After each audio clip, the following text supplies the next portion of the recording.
Bonjour à tous et à toutes. Bienvenue à l'Université de Montréal. Il nous fait grand plaisir de vous accueillir ici pour les gens qui nous regardent à distance et en même temps pour vous qui êtes ici présents. Merci d'être là.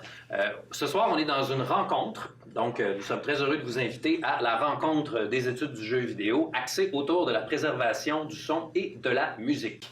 Quelle histoire et quelle place faire pour l'histoire de la musique et du son dans le jeu vidéo et quelles problématiques sur l'archivage, la conservation et la mémoire de cet art-là est-ce qu'on peut garder. C'est dans ce cadre-là que vous êtes invité par le Laboratoire universitaire de documentation et d'observation vidéoludique de l'Université de Montréal, en collaboration avec l'OICRM, c'est l'Observatoire interdisciplinaire de création et de recherche en musique, et avec le Laboratoire de la création sonore. Vous êtes invités donc à une rencontre avec Fanny Rébillard et David Vien, nos deux invités. Fanny Rébillard nous arrive de France, où elle a étudié et commencé à pratiquer professionnellement en tant qu'archiviste, mais aussi en tant que musicologue. Et tu es en même temps journaliste. Je vais peut-être te laisser compléter un peu avec une information supplémentaire. Tu fais en ce moment des trucs qui s'appellent Gamecult. Ah oui, c'est ça. Donc du coup, je publie sur le site Gamecult tous les 2 mois un article assez conséquent sur un sujet très différent. Ça va être plusieurs façons d'aborder la musique de jeu, parce que la musique de jeu vidéo, c'est pas uniquement une analyse traditionnelle de la musique comme on peut l'entendre en musicologie, justement. Ça va être aussi une analyse des sources, parfois les problématiques de droit d'auteur. C'est le dernier article que j'ai sorti sur les questions de censure dans la musique de jeu vidéo, parce que ça existe. Mais également, je vais avoir un article qui va sortir chez Canard PC Hardware dans quelques jours, normalement, sur plutôt justement le sujet dont on va parler aujourd'hui. Bon, alors, voilà qui met la table. Et notre autre invité, David Vien, donc est un diplômé de l'Université de Montréal, félicitations, en informatique. 98, parti dans le monde parti dans le monde des technologies audio et tu as donc fondé l'entreprise Plug Art et Technologie. En 2000. Et donc, parle-nous un peu de l'entreprise et de ce qu'elle fait. Bien, l'entreprise, au départ, c'était juste combiner les passions. Évidemment, il n'y a pas de... En fait, il y avait Musique Technique à l'époque, il y avait quelques écoles comme ça, mais rien qui faisait le pont directement entre la programmation et la musique directement. Donc, c'est plus mon intérêt personnel pour la musique et l'informatique en même temps qui a fait en sorte que j'ai décidé de faire ça. J'ai pas commencé à travailler tout de suite professionnellement pour ma propre compagnie. J'ai commencé ça un peu à temps partiel. J'ai travaillé à CAE électronique, j'ai travaillé à d'autres genres de boîtes électroniques. Mais tout le temps, il y avait tout un côté audio dans ce que je faisais. Fait qu'à CAE, je faisais une espèce de fausse tour de contrôle qui parle. En tout cas, bref, ça restait toujours dans le cadre de l'audio. Et à travers ça, ben, mon amour, comme plusieurs d'entre vous, pour le cinéma. D'ailleurs, j'ai eu bien de la misère à me brancher. J'ai pas fait informatique tout de suite, j'étais en arts et sciences, des cours de cinéma et de communication, jusqu'à temps que... Là, tu vois, déjà je dépasse. Là. Ben, c'est parfait. Donc, l'objectif des rencontres, ça le dit, ce n'est pas une conférence où on s'assoit, on écoute. Oui, vous êtes invités à écouter, mais rapidement, donc, on va demander à nos invités de se rencontrer. Et ça a été l'occasion aussi de créer une rencontre entre vous deux, qui vous connaissiez déjà et qui échangiez déjà sur Twitter.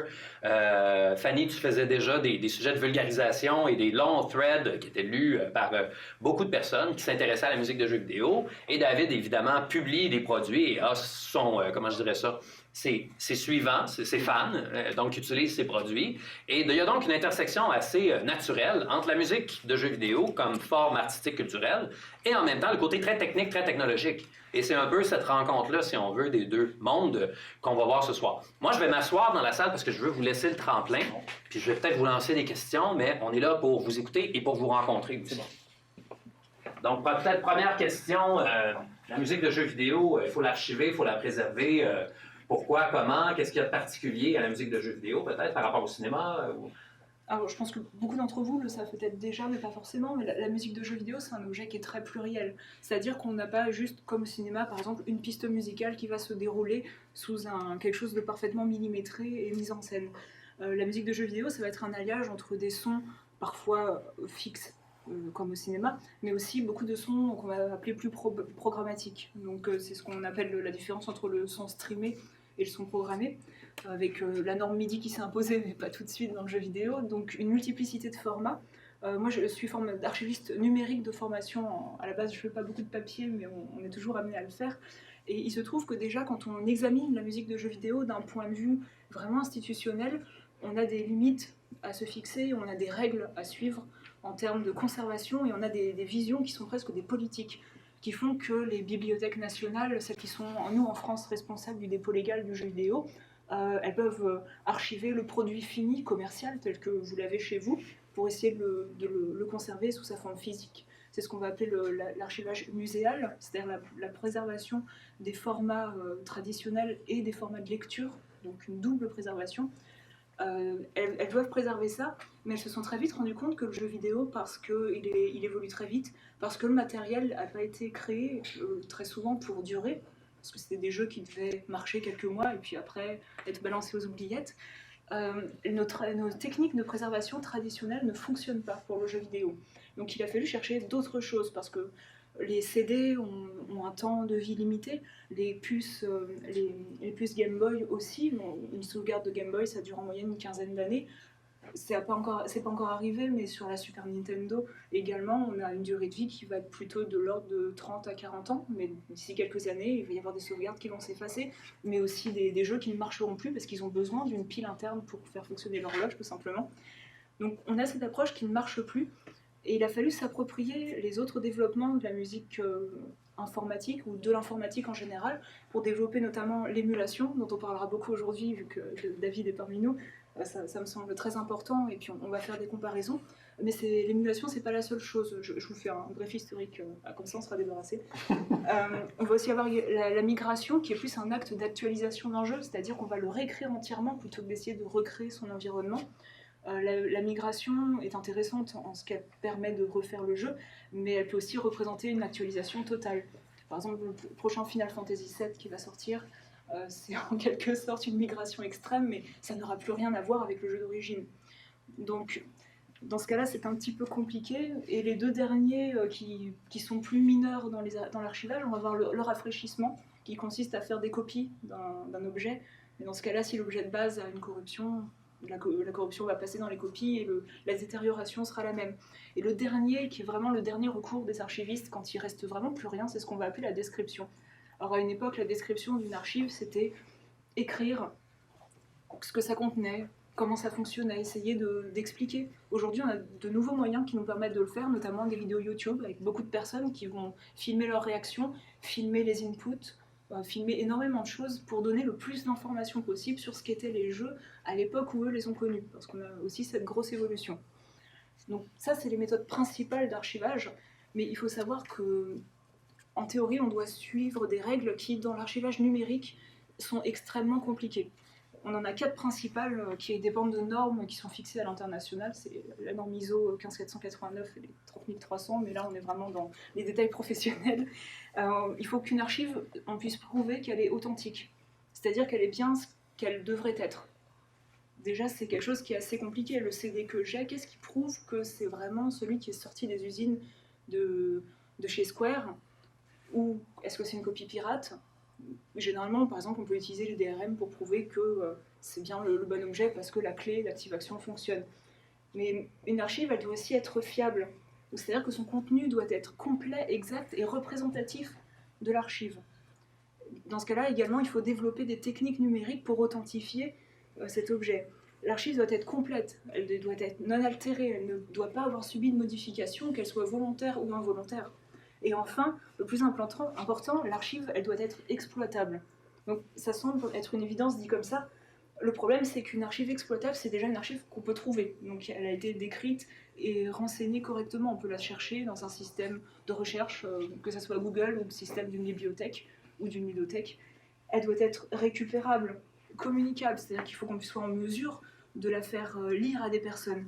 Et enfin, il faut qu'elle soit interprétable. Donc il faut qu'on ait des moyens de lecture, et là on en revient à nos différents modes d'archivage vus plus tôt. Donc on va avoir ces problématiques très générales qui vont être encapsulées vraiment dans l'archive et qui en musique vont poser un énorme problème. Parce que la musique, dans tout ce qui est numérique, elle a un statut qui est vraiment particulier, dans le fait simple que c'est un art audio. Donc déjà dans l'archive, on est sur quelque chose qui est un phénomène temporel qui va être fixé de façon physique. On sait qu'aucun enregistrement de musique n'est vraiment représentatif de la réalité, mais on s'en accommode. Pour le jeu vidéo, on va voir, il y a des choses très problématiques. Les chercheurs en ludomusicologie vont avoir différents moyens d'accéder au jeu. Quand ils ont accès à la console en elle-même, c'est très bien, ils peuvent juger sur pièce, ils peuvent voir exactement les choses telles qu'elles étaient. Mais on est énormément à travailler sur des choses qui sont vraiment très anciennes, pour lesquelles on n'a plus de matériel en état de marche, ou alors nous-mêmes, on n'a pas les moyens de connecter les vieilles consoles à une télévision récente. Ça demande beaucoup d'investissement, donc la plupart du temps, on choisit une solution de simplicité qui va être soit le let's play, ou des vidéos mises sur YouTube, soit pour le cas des musiques de jeux, quand on a de la chance, l'édition. Et il se trouve que si on peut penser que les éditions de CD officielles, les OST, vont représenter des archives fiables et fidèles, parce que finalement elles ont été créées par les éditeurs originels, donc il n'y a pas de raison pour qu'on ne puisse pas leur faire confiance, il se trouve qu'on a des très mauvaises surprises. Donc en fait aujourd'hui avec David, on vous a réservé un lot de mauvaises surprises qu'on a trouvé pendant nos recherches. Donc je m'excuse d'avance pour tous les jeux magnifiques qu'on va rouler dans la boue aujourd'hui. Mais par exemple, un cas dont on avait parlé et que j'ai voulu aller explorer, c'est celui de l'OST de Castlevania, Area of Sorrow, qui est sorti sur Game Boy Advance dans les années 2000, et pour lequel il y a eu 2 éditions CD, donc c'est génial, en théorie. Sauf que la première, qui était donc une édition couplée avec Game Boy, un épisode Game Boy Advance et un épisode DS, si je ne dis pas de bêtises, Symphony of the Night, je crois, je suis pas sûre. Ah, je sais pas.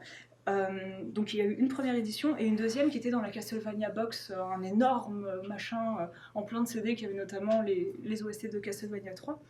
Et quand on écoute ces CD, on se rend compte qu'il y a un énorme problème.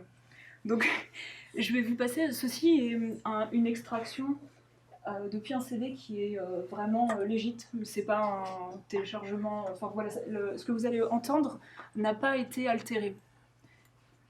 Alors j'espère que le son n'est pas trop fort.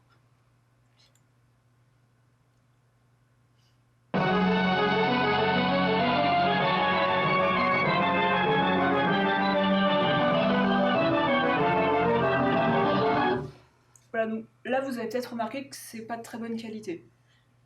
Même on constate. Est-ce que vous savez ce que c'est? C'est une acosmographie. Je sais pas s'il y en a ici qui ont déjà manipulé ça. C'est des représentations visuelles du son. Donc en gros le son, une fois qu'il passe dans l'ordinateur, on va exprimer ça en hertz.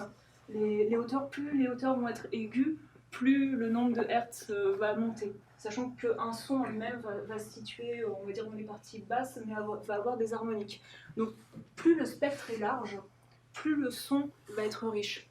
Ici, on constate, l'oreille humaine en général, à notre âge à peu près, en faisant une moyenne de la salle, on peut entendre jusqu'à 15 000 Hz.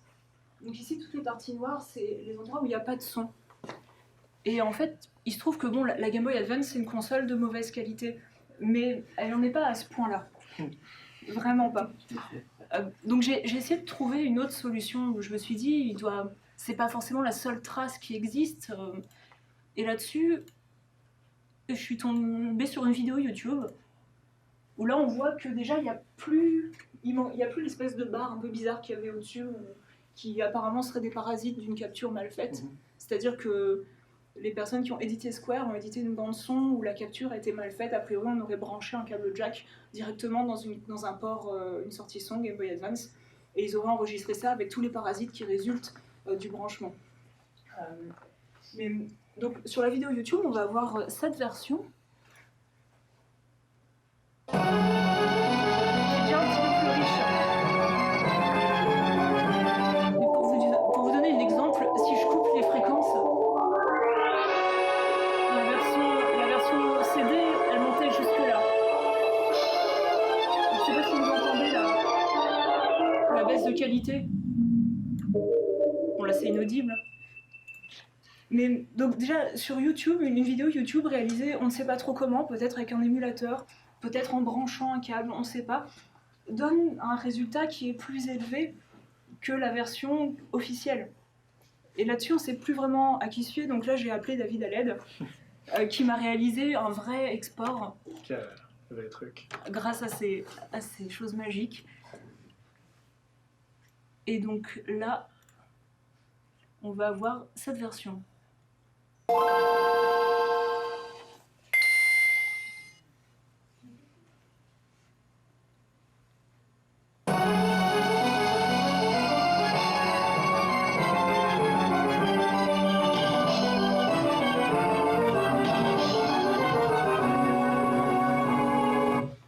ne sais pas si si vous entendez bien la différence qu'il y a entre ces trois versions. Mais ici, on constate qu'en fait, ce qui sort de la Game Boy va bien au-delà de ce que l'oreille humaine peut entendre. Et c'est le mixage traditionnel qu'on va appliquer en studio. Parce que plus on mixe avec une qualité haute, moins il y a des artefacts qui vont pouvoir se glisser dans les parties basses. Et ça nous permet aussi d'examiner en quelque sorte certaines petites tricheries. On a une image plus claire de la vérité. Voilà, et notamment, par exemple, on peut constater qu'il y a des interpolations, là je pense que c'est assez clair, les interpolations permettant en quelque sorte d'enrichir le spectre en faisant des copier-coller. C'est-à-dire que toute cette partie-là, elle n'existe pas dans le son, elle est rajoutée. Alors, je sais pas dans la console. Oui, mais c'est dans le manque d'interpolation, de la lecture d'échantillons à des vitesses différentes. C'est exactement ça. C'est un zero order hold. Très très nerd. Voilà, donc déjà pour Castlevania, ce qu'on découvre là, c'est qu'on ne peut pas se fier à une version qui a été éditée par l'éditeur. On ne peut pas non plus totalement se fier à une version sur YouTube. Et on va revenir à la question des versions YouTube parce qu'il y a beaucoup de choses à dire. Finalement, voilà, on a un très gros biais interprétatif. Et toi, tu as fait des recherches après que je t'ai montré cet extrait-là sur Castlevania sur NES, donc je pense que tu peux nous en parler. En fait, il y a un extrait qu'on aurait peut-être dû apporter qui est encore une fois basé sur... en fait, c'est sur la même compilation. Oui. En fait, c'est qu'il y a tellement de versions différentes d'un peu de tout. T'as pas besoin de ça. Tantôt, oui, si tu as terminé. En fait, c'est dommage, je ne l'ai pas apporté, mais les premiers Castlevania étaient sur console Famicom. Ça, c'est l'équivalent de la Nintendo Entertainment System, mais version japonaise. Donc, ce que vous connaissez, la grosse cartouche qui ressemble à un vieux magnétoscope, ben, au Japon, ils n'ont pas eu ça. Ils ont un truc comme ça, plutôt joli. Et bon, il y a quelques légères différences. Essentiellement, c'est les mêmes jeux, sauf que l'avantage de la version japonaise de ce truc-là, c'est que il y a le son qui provient des puces dans la console, qui génère le son, mais il y a aussi, quand les Japonais ont créé le design, ils ont laissé une ouverture, c'est-à-dire la possibilité que les cartouches puissent générer elles-mêmes du son. Et ce truc-là n'a pas été rapporté aux États-Unis. En fait, c'est un genre de truc qui n'avait pas encore été utilisé dans la console au moment où ils ont fait la version nord-américaine et européenne et tout ça.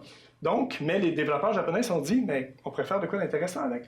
Je ne vais pas mettre la version originale d'abord, je vais mettre la version... c'est peut-être intéressant de mettre la... Oui, je vais mettre la version originale japonaise de Castlevania 3. Et l'exemple qui est intéressant, c'était sur les CD officiels de Konami, ils ont enterré ça de reverb, donc des réverbérations, vous savez tous un peu c'est quoi, de l'impression de l'écho d'une cathédrale. Ils se sont dit, c'est un jeu de vampire gothique, on va mettre beaucoup de reverb. Mais une NES qui joue dans une cathédrale. C'est ça, c'est un peu ridicule et ça étouffe un peu les détails.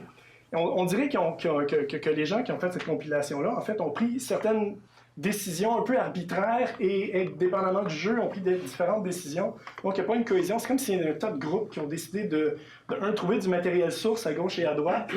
Et, excuse-moi, mais je pensais à ça, puis les éditions CD sont sorties fin des années 80, début 90, probablement. En fait, ils couvrent jusqu'à PS1, PS2, je crois. Ah, ils ont continué leur reverb, c'est ça. Okay. Non, mais le reverb n'est même pas là. Non, c'est ça. Et même pas là dans la version de la Game Boy que vous avez entendue. Il n'y a aucun reverb dedans, c'est la console originale, mais quand ils ont mis ça sur le disque, ils ont bourré ça de reverb. Mais là, c'est pas ça que je veux montrer, c'est encore... Ben, ça va être intéressant quand même. Mais c'est juste une différence de dire qu'est-ce que tu archives. Parce que la trame sonore, la version, j'oserais pas le dire en japonais. Je sais pas si ton japonais est bon, Akumajo Densetsu. C'est ce que j'ai toujours dit, mais mon japonais n'est pas bon non plus. Donc, et qui a été traduit comme Castlevania 3 en Amérique du Nord, je vais vous montrer la version originale.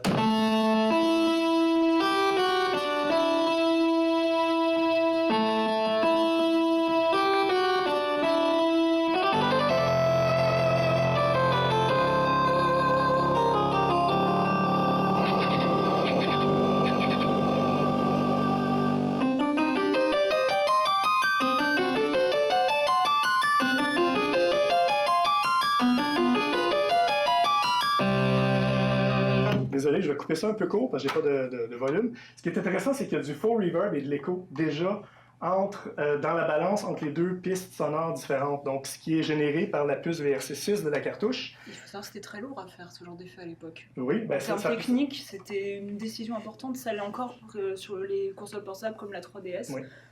Bon, là, on dévie Non, pas. c'est bon. Donc, là, vous avez entendu beaucoup de basses agréables, lourds, vraiment, avec beaucoup de poignes. Malheureusement, la cartouche nord-américaine, donc j'ai pas une copie parce que, en fait, j'ai ma copie ici. La version nord-américaine de Castlevania 3, il a fallu apporter une NES, donc j'ai pris une cartouche flash qui contient le même jeu ici que je vais faire rouler là-dedans. Donc, ils n'avaient pas les 3 canaux supplémentaires du Japon, et donc ils ont été obligés de retravailler la piste sonore du jeu. Je vais faire ça ici. 1, 2, 3. Faut que je me rappelle du menu.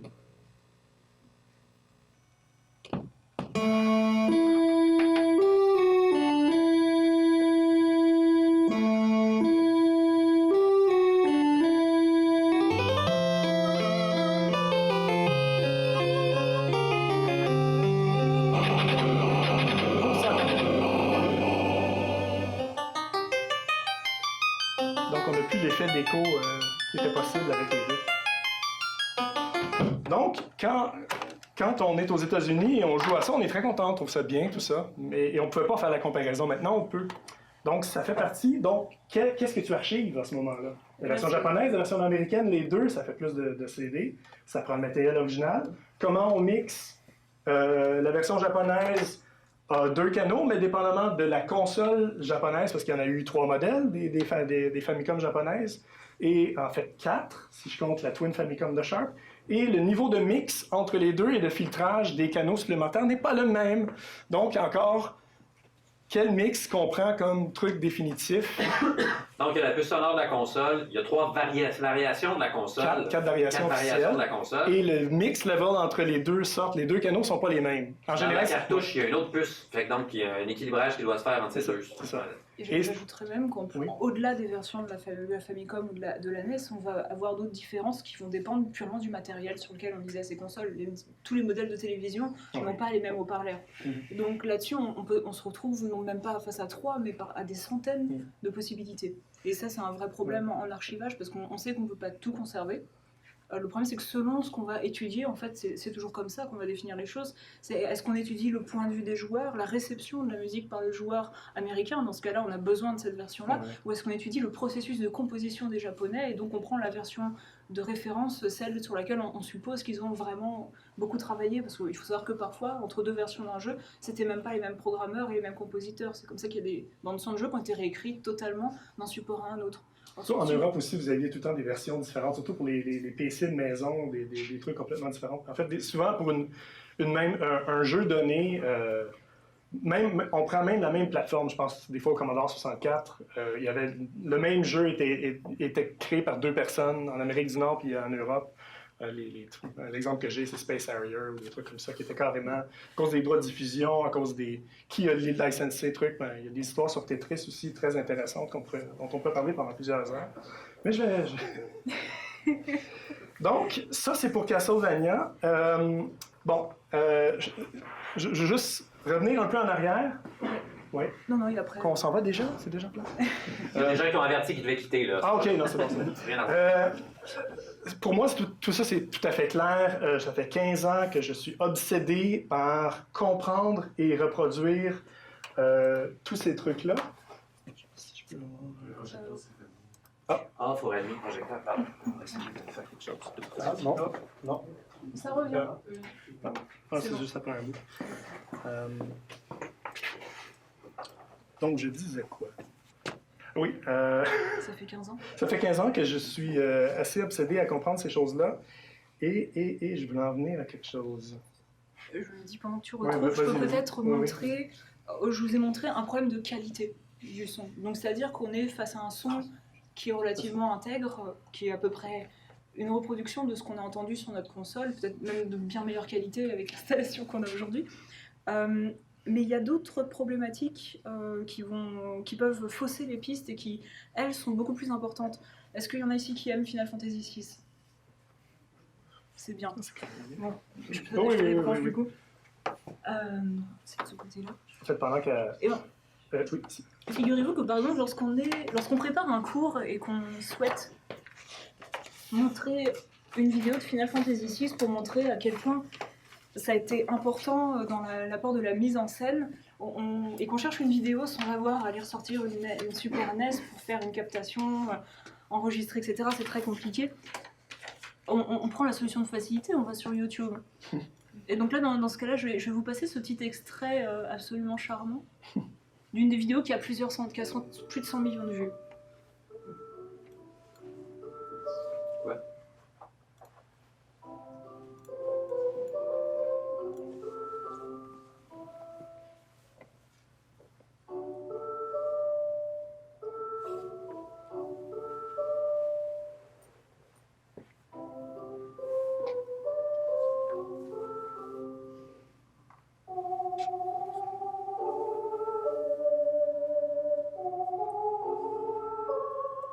Est-ce que vous avez tous entendu le problème? Ouais. Ou est-ce que vous ne voyez pas trop la différence avec l'original dont vous vous souvenez très vaguement d'il y a 15 ans? Parce que c'est un problème qui arrive facilement quand on n'a pas eu accès. On ne se rend pas compte que dans cet extrait sonore, il y a un très très gros problème, qui est qu'en fait c'est faux, et que les instruments ne sont pas exactement les mêmes. Alors, c'est pas la seule vidéo qu'on trouve sur YouTube, et là-dessus, il y a quelque chose d'assez intéressant. On va voir par exemple cet extrait. Oups, pardon. On va laisser l'intro.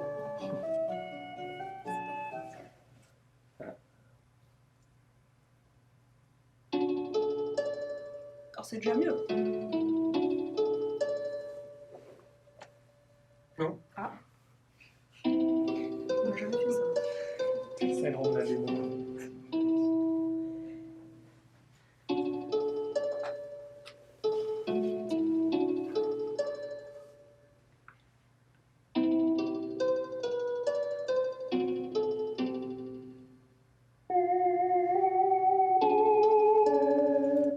Alors là, cette version, elle est déjà beaucoup plus proche de ce que vous avez pu connaître, et pourtant, c'est toujours pas la bonne.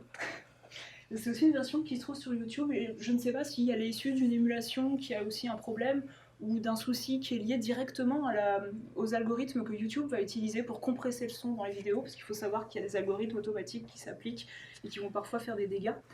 Et la harpe est toujours fausse. Donc, mais ça s'entend vraiment à peine. Elle est fausse d'une toute petite... Moi, j'ai Elle est à, un ça truc sent- YouTube à dévoiler. Tu sais? En fait, le truc principal que j'ai utilisé, à défaut d'avoir, parce que, je collectionne tout, j'ai tout, je suis un peu ramasseux, mais je suis tellement passionné que j'ai une copie d'à peu près toutes les consoles en existence, et je les ai défaites et je les ai comprises, presque. Mais si ça m'arrive des fois d'être mal pris, puis j'ai besoin d'un exemple de référence, par contre, ça arrive que je n'ai pas le jeu en question, mais j'ai la console, et que sur YouTube, il y a une 50aine de vidéos, regardez les distorsions vidéo analogiques. Donc, sur les captures, une capture d'émulateur, l'image va être fixe, alors qu'une capture de quelqu'un qui a pris une capture card, VHS, Composite ou quelque chose comme ça, ben l'image va être un petit peu onduleuse. Donc, il y a des meilleures chances que l'audio provienne vraiment du vrai système à ce moment-là. Alors que quand c'est une capture vidéo parfaite, je mets ça en doute, parce que là, ça dépend de la qualité de l'émulateur en question, et là, le range de qualité est très grand. Je vais vous faire un exemple tout à l'heure. Voilà. Mais du coup, après, on entend vraiment pas beaucoup la différence. Mais la harpe est un tout petit peu plus haut.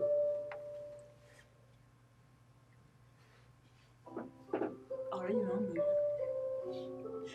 mais j'avoue que moi-même, j'ai eu du mal à identifier le problème, parce que sur la cosmographie, vous voyez qu'on a beaucoup de dessins qui sont des signatures timbrales qui représentent en fait la façon dont les harmoniques vont s'organiser pour caractériser le son et faire qu'on reconnaît, ah ça c'est un violon, ça c'est une harpe. Et les spectrogrammes sont quasiment identiques entre les deux versions. C'est simplement que celle de la vidéo YouTube est un tout petit peu en dessous, mais juste pour la harpe et pas pour la voix.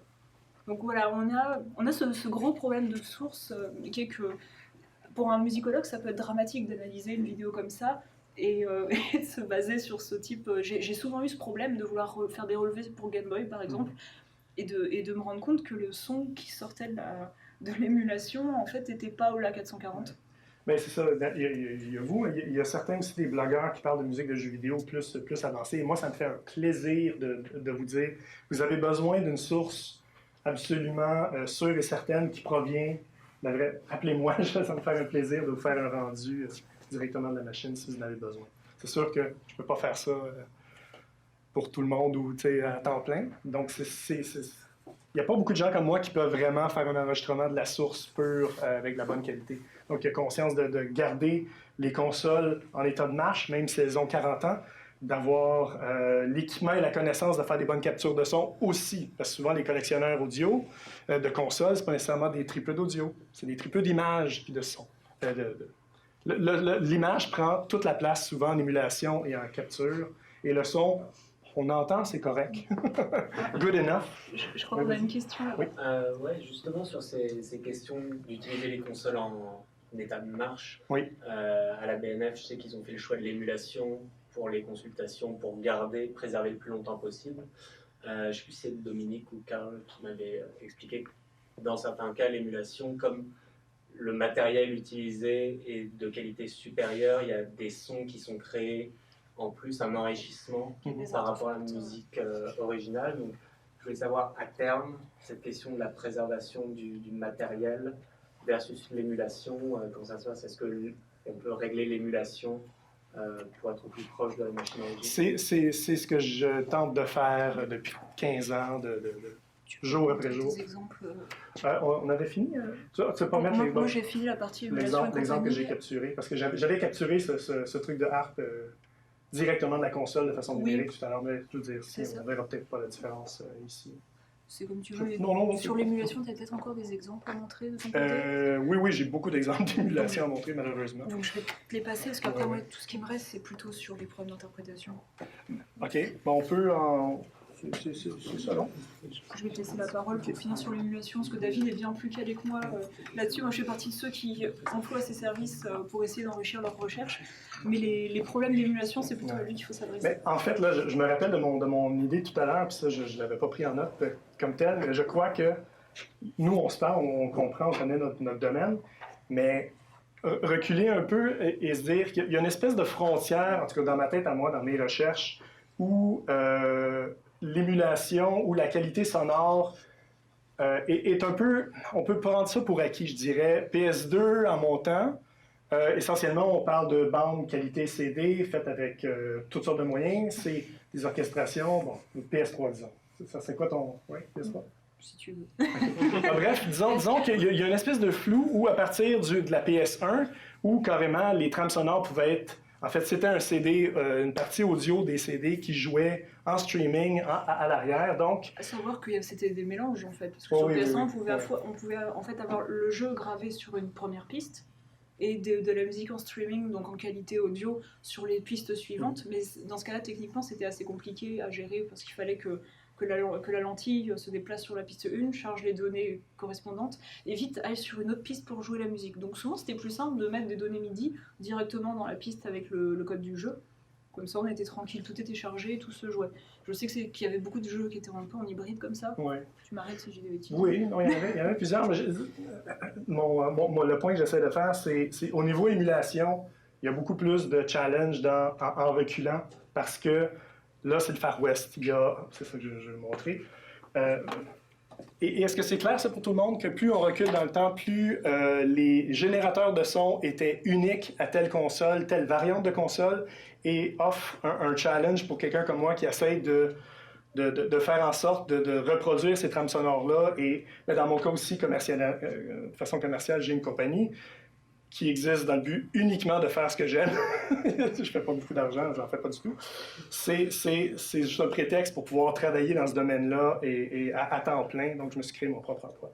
C'est à la fois de pouvoir créer des outils, surtout récemment, pour que les musiciens puissent utiliser tous les sons du passé, je dirais pré-Nintendo 64. Donc, juste que je viens de me rendre... je suis parti d'Atari 2600, donc de 77, jusqu'à là, maintenant, je me rends en 94, donc vers la fin du Sega Genesis et la fin du Super Nintendo. Je n'embarque pas dans le Nintendo 64, dans le PS1. On en parlera plus tard. Oui, c'est ça.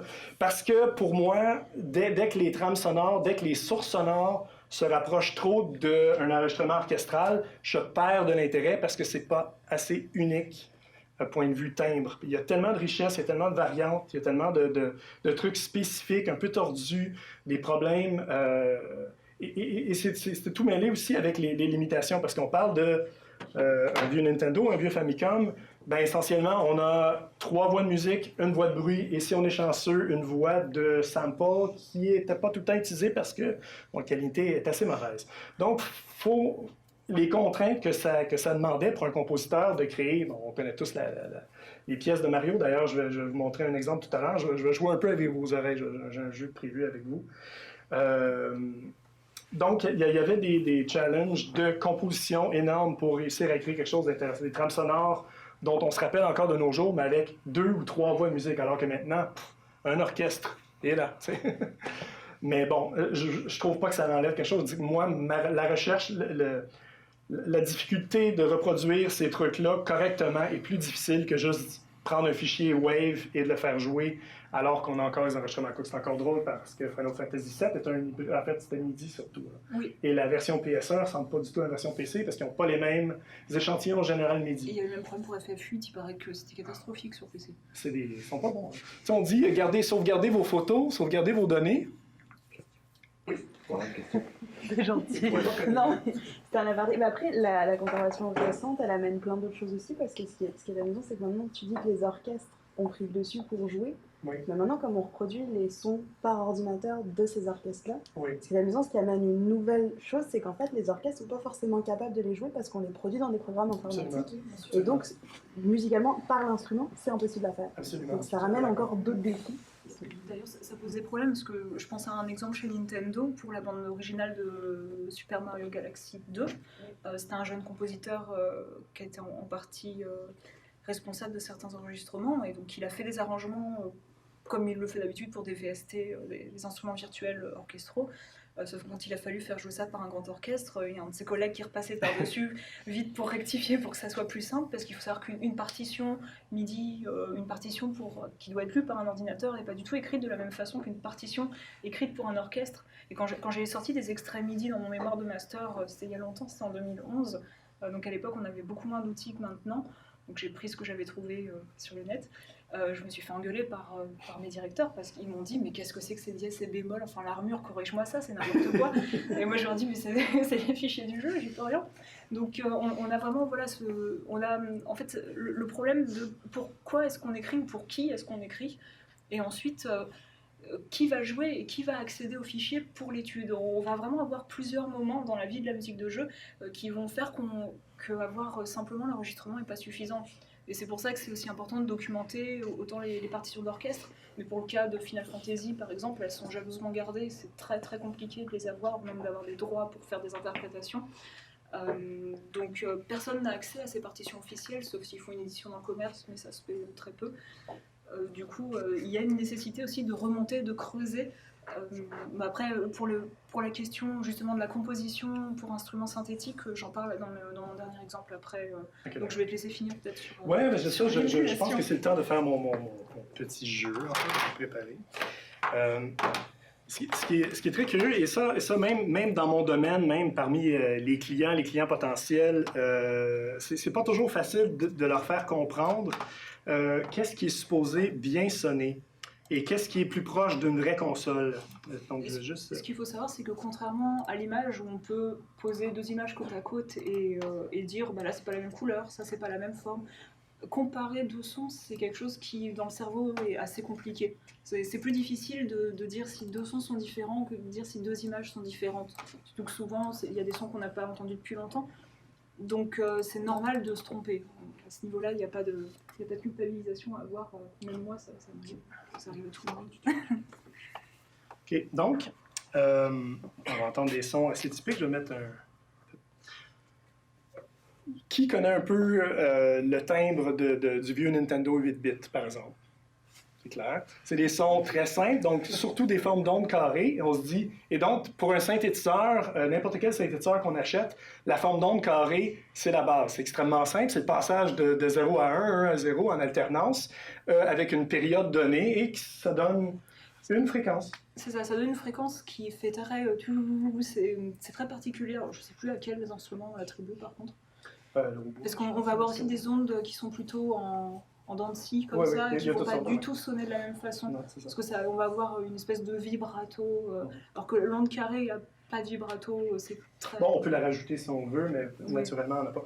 Mais bref, on aurait tendance à penser que, pourtant, c'est une forme d'onde très simple. Ça doit être la chose la plus simple à générer par un ordinateur. Et non. en DSP, c'est plutôt difficile. Donc, je vais faire... ce serait peut-être le fun d'avoir une capture de... Je vais faire lever la main aux gens. Parce que je vais faire... j'ai 5 consoles et consoles virtuelles qui, en fait, j'ai fait jouer quelques extraits sonores de Super Mario Bros. 3, qui est un classique, qui a des sons que vous connaissez tous, et qui ont été enregistrés à partir de la vraie console et de 4 émulateurs que Nintendo a fait eux-mêmes. Non, en fait, 3 émulateurs que Nintendo a fait eux-mêmes et un autre émulateur en fait, un des pires émulateurs PC que j'ai trouvé. Et je vais vous demander de me dire qu'est-ce qui est la vraie console. En fait, je vais me limiter à 2 ici pour pas gâcher le punch. Si je vous fais entendre, je vais le faire entendre encore. Et numéro 2. Numéro 1 ou numéro 2 vient de la vraie console. On vote comment? Ceux qui pensent que c'est la une lèvent la main. OK. Ceux qui pensent que la vraie console, c'est ça ici, levez la main. OK, on parle de... Qui peut prendre des stats ici? Je ne vois pas trop bien. Qui pense que la vraie console est... Et vous êtes dans l'erreur.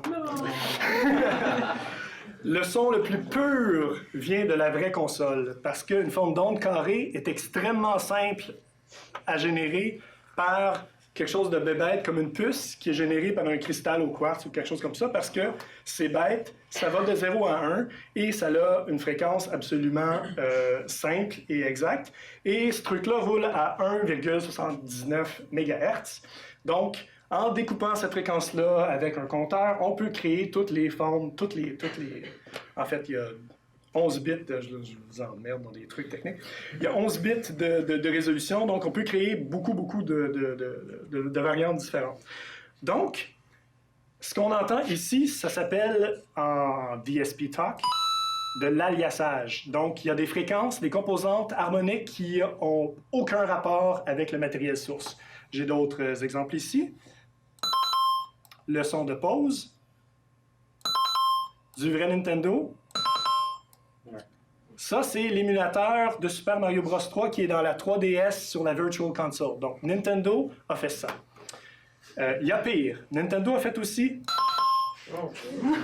Ça, c'est sur la Wii U. L'émulateur de la Wii U de Super Mario Bros. 3 sonne comme ça.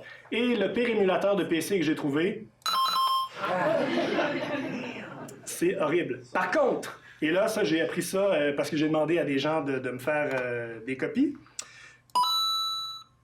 La Switch, l'émulation de Nintendo sur la Switch est excellente. Même à l'oreille, ici. Je vais reculer. Ici. À l'oreille, je m'en viens vieux, je fais pas tellement de différence aussi. Contrairement à ça, c'est un son assez complexe parce que les aliasages paraissent souvent lorsqu'il y a un mouvement en fréquence d'un sens ou l'autre. Ce qui est clair, c'est que la vraie fréquence, ça va comme ça et l'autre va de l'autre sens. Donc, c'est un bon moyen de déceler ça. Donc, le pire émulateur ferait...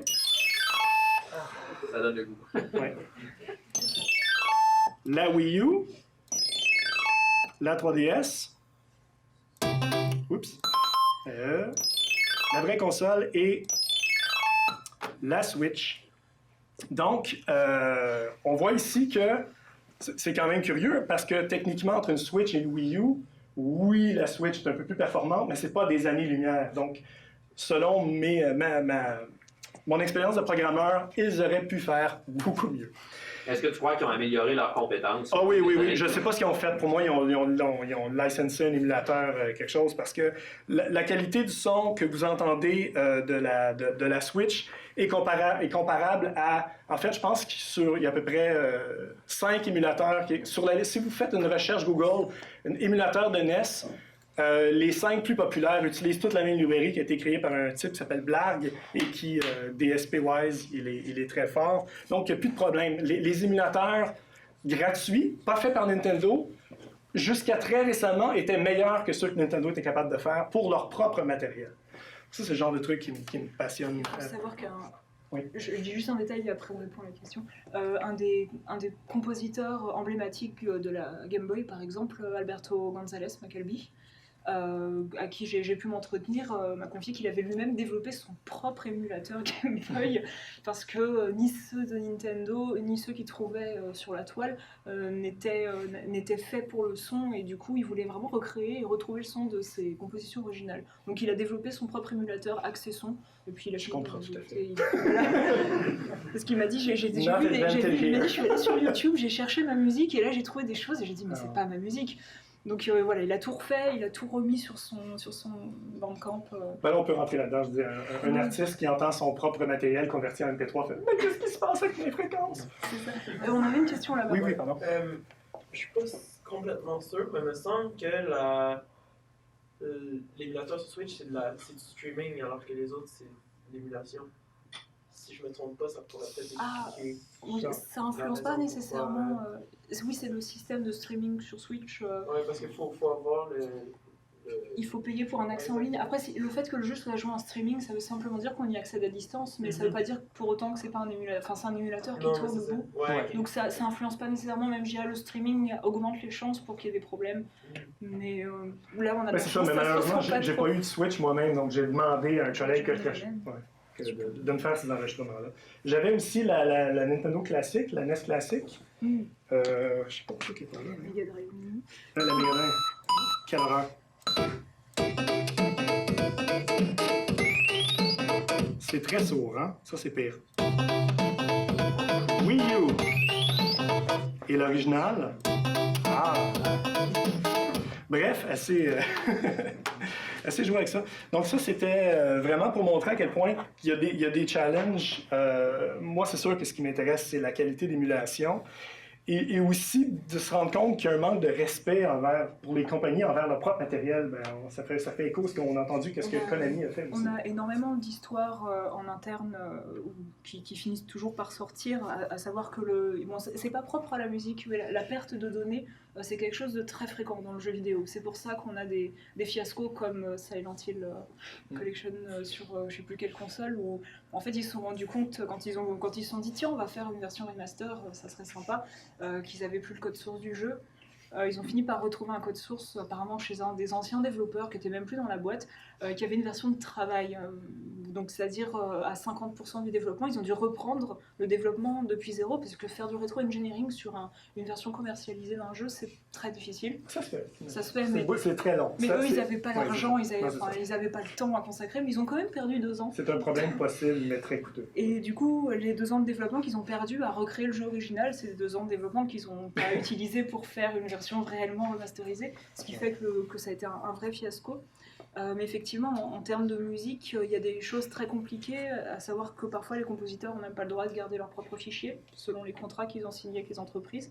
Mais là, on est dans un autre problème. Et à moins que tu aies d'autres choses à dire sur l'émulation. En fait, moi, j'ai une autre petite anecdote. Je te laisse. Je les emmerde un peu avec le son. Parce que je vais aussi les emmerder avec du son. Ok, je vais commencer dedans. Mais c'est juste que je vais partir sur la question de la vision. Oui. En fait, j'ai un exemple un peu plus criant, selon moi, d'un truc faux qui aurait été fait avec une Super Nintendo. Et l'anecdote, je la trouve particulièrement drôle. C'est parce que c'est arrivé à nous. C'est-à-dire que, on travaille, c'est connu, sur un synthétiseur / émulateur de Super Nintendo, donc qui permet d'écouter les trames sonores de Super Nintendo, de les modifier, de piquer des trucs, mais essentiellement, ça permet de la jouer avec une qualité. En fait, nous, c'est qu'on passe énormément de temps Vous pouvez aller lire mes blogs et mes vidéos, c'est jusqu'à plus soif, la quantité d'informations nerd. Tant que je n'ai pas, avec tous les outils à ma disposition, preuve que j'ai exactement les mêmes bits, je reproduis tout ce qui sort exactement comme le même truc, je ne suis pas satisfait. Par contre, des fois, on tombe sur des exemples. Ça, c'est un truc qu'un de mes testeurs m'a rapporté. Il m'a dit, fais jouer cette tune-là, ça fausse un moment. J'ai dit, impossible. Ah. Du coup, je vais la faire jouer dans l'autre truc à côté. Ça ne sera pas très long. Ça, ici, ce que vous voyez, c'est le premier logiciel que ma compagnie a créé, qui s'appelle Bidule. Donc là, en catastrophe, je vais me connecter à un loop file player. Je vais aller chercher mon truc. On veut pas ça, on veut pas ça.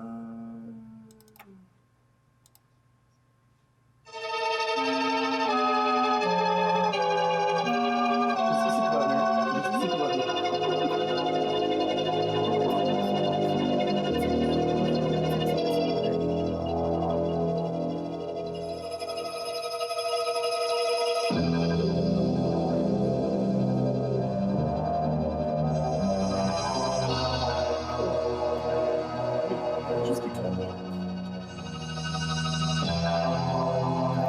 J'arrête là. Donc, une semaine plus tard, de se creuser la tête, de comparer, parce que le Super Nintendo, ce qui est complexe, c'est que c'est une petite boîte noire, moi j'aime ça, les petites boîtes noires, c'est une petite boîte grise, pardon, qui contient son propre processeur standard et une puce qui génère les 8 canaux de son et des échos. Et ces deux-là se parlent, mais vivent comme un peu isolés dans un Super Nintendo à travers un boss, donc c'est vraiment comme un mini-ordinateur self-contained. Tu connais ça un tout petit peu. J'ai écrit un livre sur la Super Nintendo, puis David a revisé mon écriture sur le côté technique pour me dire « Ouais, non, ça, c'est pas comme ça. » C'est le genre de... Je suis content que tu m'aies appelé. C'est le genre d'expertise qui est tellement pointu, tellement technique qu'on peut pas avoir. Fait que merci d'être là. Mais remarque, il y a peut-être 3 autres personnes qui auraient remarqué tes erreurs dans le monde. Mais juste à cause de ça, donc, en tout cas, c'est très technique, mais ça montre qu'il y a des challenges. Donc, malgré que toutes les autres pièces qu'on a fait jouer fonctionnait bien, celle-là ne fonctionnait pas, et la raison, je veux juste prouver qu'on a réussi à trouver la solution.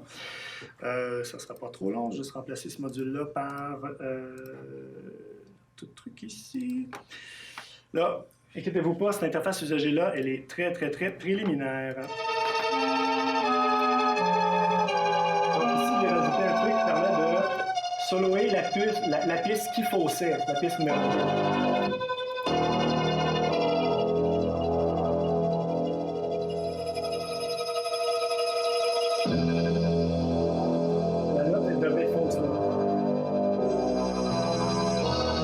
Qu'est-ce qui s'est passé entre les deux?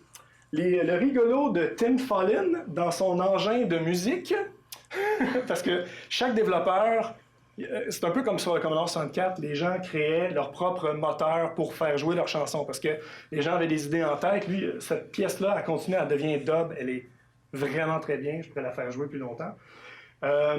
Bref, ce qui arrivait, c'est que par paresse, le moteur poussait continuellement des variables égales ou pas pareilles, en tout cas, bref, à chaque temps d'itération. Et ce qui arrivait, c'est qu'il se mettait à faire jouer l'échantillon. Il sélectionnait l'échantillon, je dirais, A sur la piste 2 et le mettait à jouer. Sauf que tout de suite après, il disait non, finalement, c'est l'échantillon B que ça prend.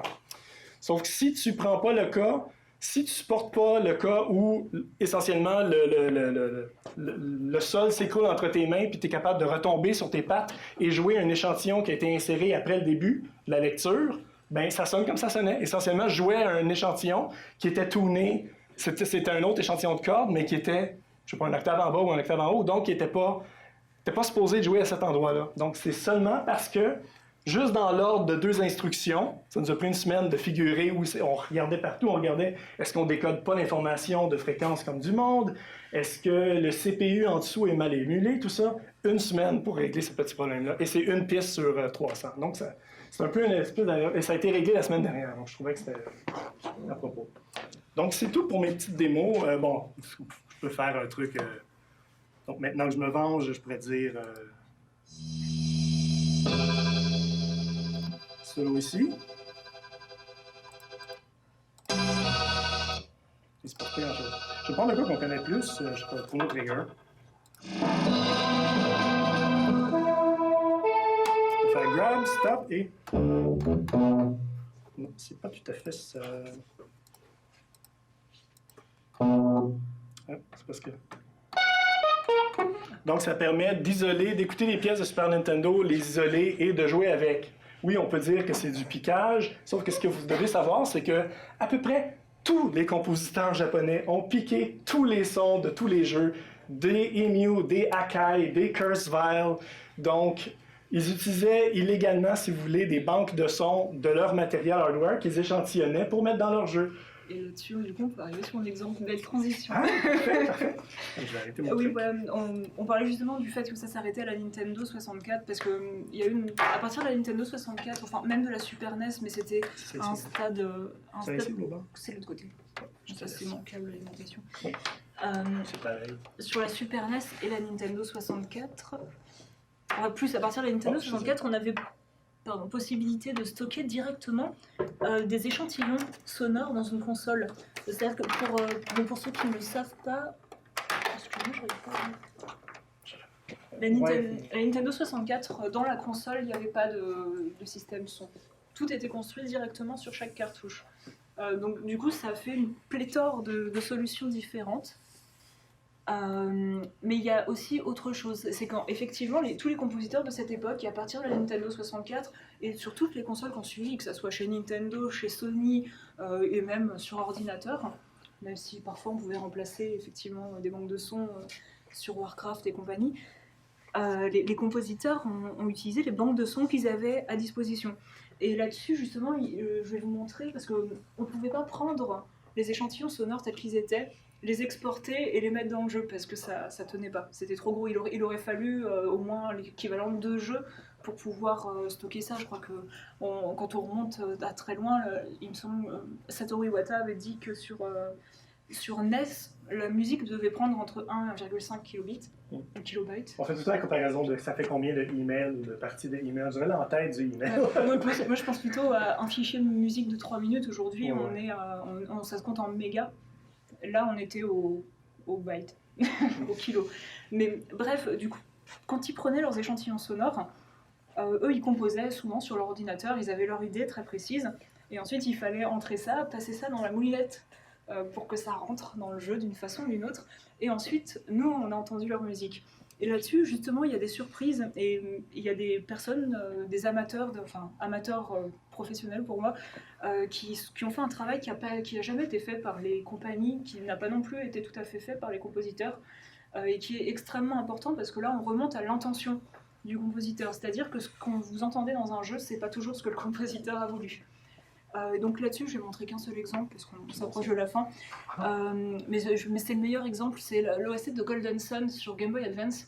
Il faut savoir que la Game Boy Advance, comme la Nintendo 64, pas de moteur sonore. Il fallait tout construire dans les cartouches.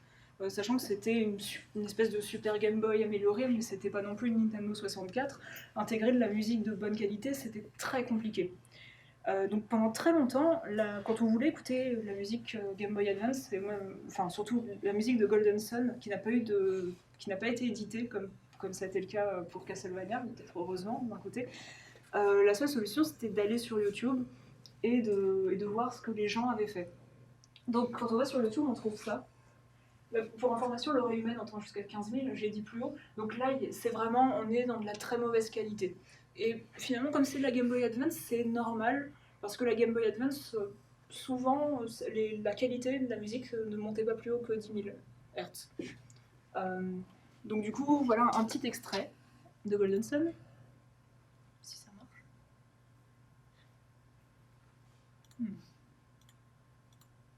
Alors, on a un problème technique.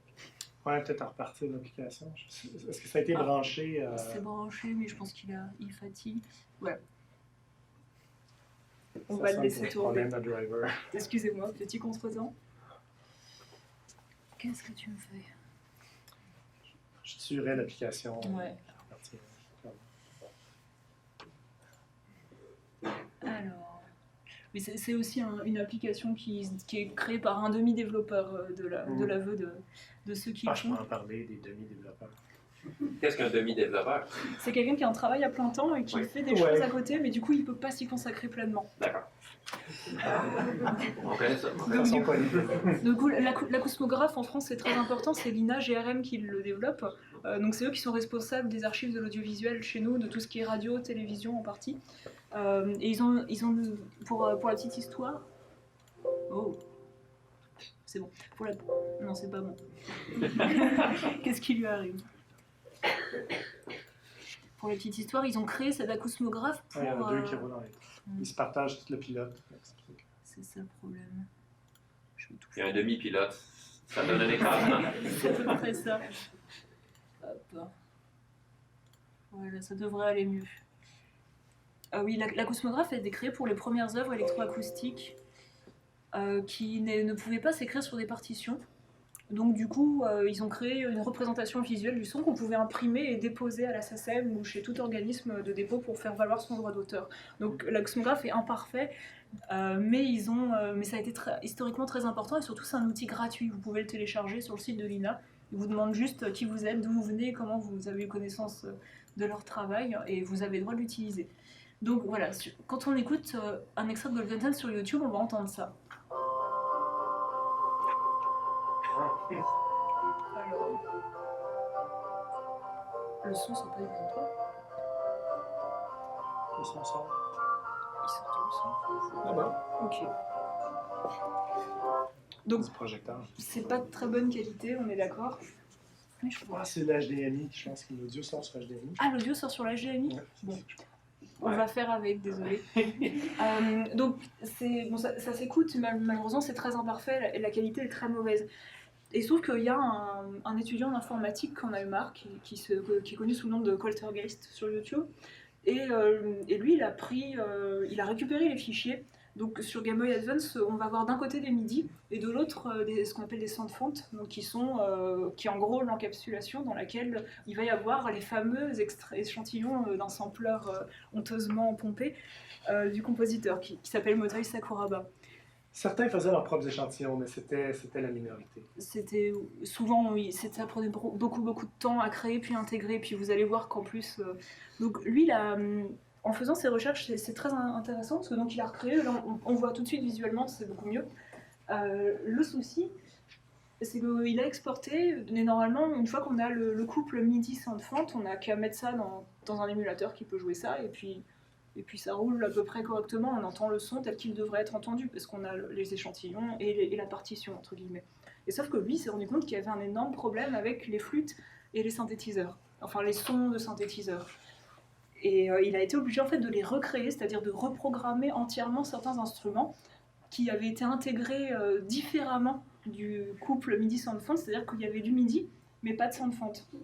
Du coup, il a été obligé de les recréer parce que apparemment ça fonctionnait en runtime. Ouais, le Game Boy Advance a à la fois un sample player stéréo et aussi, par compatibilité arrière avec la Game Boy, les canaux Game Boy de Square Wave et tout ça. Donc, si on veut repiquer quelque chose, c'est facile d'extraire les samples, mais là, je ne peux pas refaire jouer des samples d'un générateur qui est aussi dans la Game Boy puisque ce n'est pas des échantillons. Voilà, donc lui, il a recréé ça. Ouais.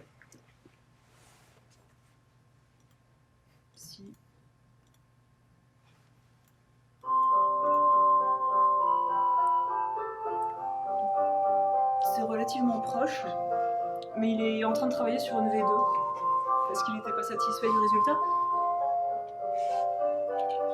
Le souci, c'est que ni ce qu'on entend dans la Game Boy Advance, ni ce que lui a recréé n'est représentatif de ce que le compositeur a fait. Parce qu'il y a une troisième version, il y a des gens qui sont encore plus acharnés. J'en connais quelques-uns. Oui, il y a des gens qui font partie de ce fameux serveur, justement, qui, eux, se sont dit, mais cette sonorité, elle est brouillée, elle est floue, mais elle me fait penser à quelque chose. Et quelque chose auquel ça me fait penser, c'est le synthétiseur Roland SC88, qui est donc un synthétiseur extrêmement connu, qui est une espèce de boîte, on peut la voir ici. Et donc, en fait, il y a une personne qui s'est amusée à recréer la musique du jeu avec le Roland. Et là... on entend très mal. Mais on peut entendre que la flûte a plus de rondeur, que la guitare a plus de reverb aussi, que les samples sont plus riches. Donc ça, c'est sans doute ce que Motorista Curabal, le compositeur, entendait sur sa table de mixage, sur son PC, quand il travaillait sur la bande-son du jeu. Sauf qu'arriver, évidemment, au moment d'intégrer le jeu, ça n'a pas été possible. Et donc, juste, si on a le temps, pour conclure, ça a été le même cas pour Archaic Seal Hit, qui est un jeu DS, où le compositeur, lui, a eu l'occasion de faire éditer sa musique sur un disque officiellement, et pour le coup, il a fait les choses bien. Donc c'est-à-dire qu'il a mis la version qu'il a faite lui,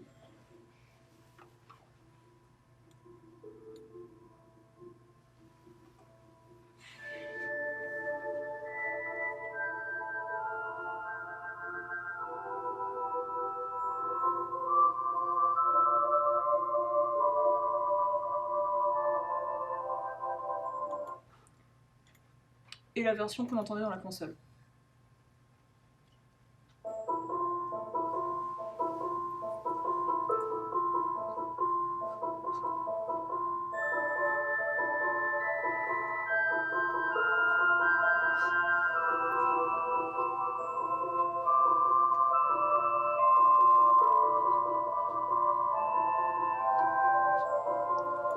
Donc voilà, là on est face à un nouveau problème qui est qu'on a deux archives pour un même morceau qui sont différentes et qui sont toutes les deux viables en un sens, parce que on a la réception du public, on a la vision du compositeur, et souvent une seule archive sonore n'est pas suffisante en fait, que ça soit pour créer un émulateur, pour étudier un jeu, une musique d'un jeu telle qu'elle a été, ou pour faire tout ce qu'on veut. En fait, on n'a jamais assez d'une seule vision. Et on a une question, mais c'est bon, je ne savais plus quoi dire. Justement sur cette question-là, alors moi je suis complètement inculte en musique, donc désolé si ma question est manque de pertinence, mais avant l'invention de la captation sonore, on conservait les musiques sous forme de partitions, etc. Est-ce que justement, une fois que les compagnies auront déniaisé sur la question, c'est pas vers ça qu'il faut aller? Est-ce que là on n'est pas en train de fétichiser notre objet, alors qu'il faut accepter que les réinterprétations de la musique vont aussi faire partie de sa vie? Alors, la réinterprétation de la musique, c'est un choix très important, et justement, la partition en archive, c'est un objet qui est problématique depuis le début, à savoir qu'une partition en musique, elle va indiquer plusieurs choses à savoir sur le son. Elle va indiquer les hauteurs de notes, là c'est un do, ça doit être une croche, donc ça dure la moitié d'un temps. Ça va être joué à peu près 80 BPM, mais il va toujours manquer des choses. Et par exemple, nous, notre grande problématique, ça va être les partitions médiévales, ce qu'on appelle l'écriture pneumatique, qui donc n'avait rien à voir avec celle qu'on utilise aujourd'hui, qui par exemple n'avait pas d'indication temporelle à proprement parler. On n'avait pas vraiment de rythme. Ensuite, on est passé à une notation qui était... Qu'est-ce qu'on avait comme notation ensuite? J'ai perdu le fil. Mais par exemple, en baroque, on a une notation qui s'approche énormément de ce qu'on fait aujourd'hui. On est capable de lire une partition baroque, mais il faut savoir qu'à l'époque, le diapason n'était pas la même hauteur qu'aujourd'hui. C'était du La 415. Aujourd'hui, on est en La 440, même 442 pour les plus pointus. Et ça, c'est des choses qui peuvent sembler minimes, mais qui vont apporter des variations. Ce que certains vont appeler le naufrage de la musique romantique, ou plutôt quand la musique romantique va s'étendre à toute la musique, c'est qu'on ne sait pas comment les interprètes jouaient cette musique à l'époque. Et du coup, depuis une partition, il y a beaucoup de choses qu'on ne peut pas dire sur l'histoire de la musique, que l'enregistrement permet de compenser d'une certaine façon. Donc effectivement, de toute façon, quand Rostropovitch va jouer une suite de Bach en faisant énormément de ralentis, d'accélérés, etc., c'est sans doute pas une version telle qu'elle était jouée à l'époque baroque. Les vrais baroqueux vont dire le Bach, ça se joue ultra carré. Ça ne bouge pas. Donc de toute façon, on est sans cesse en musique, en tout cas dans l'interprétation de quelque chose. Et même, je dis là, c'est tel que le compositeur l'aurait voulu, ça se trouve, le compositeur s'en fichait totalement. C'est moi qui spécule et qui me dit si ça se trouve, c'est comme ça. Donc effectivement, aujourd'hui, on accepte de faire de la réécriture, on essaie de faire une réécriture qui est fiable pour conserver le plus longtemps possible l'image, mais même voilà, les émulateurs, dans 50 ans, sans avoir le contexte autour, n'auront pas forcément de sens pour les personnes qui y accéderont, et c'est ça qui est aussi très important. D'ailleurs, c'est ça, je pense que ce serait assez pertinent de passer tout de suite à ma dernière partie. Non, il n'y aura pas d'audio cette fois-ci. C'est juste un exemple, parce qu'à la fois, on parlait d'incompétences informatiques et de gens dont ce n'est pas la profession. Donc, parmi les... et c'est directement lié aux partitions musique et à la conservation des sons. J'aurais pu montrer des partitions MIDI. Ah, ça va. C'est que j'ai deux petits sites très intéressants ici. Un ici, ça c'est VGM Rips, Browse by Soundchip. Ça c'est en fait, je dirais la grande majorité des puces sonores différentes qui existent de 77 à 2000 quelques. Et donc, c'est toutes des puces complètement différentes qui parlent un langage informatique différent à bas niveau, qui n'ont pas le même nombre de voix, qui n'ont pas le même nombre, le même type de canaux, le même type de synthèse, quoi qu'il y a des similitudes. Il y a la synthèse FM, la synthèse carrée, il y a du wavetable beaucoup, il y a de la DPCM et des mix de toutes ces choses-là. Il y a tout ça, donc, dépendamment des systèmes obscurs japonais, nord-américains qui n'ont pas fonctionné, tout ça, il faut être capable d'émuler tout ça correctement pour pouvoir jouer toute la musique de jeux vidéo. Il faut savoir émuler tout ça ici. Et même l'émulateur MAME, qui est très connu et très, très bien, a énormément de lacunes. En fait, c'est pas égal dans sa connaissance de certaines puces. Et les trucs sont bien, les trucs sont moins bien.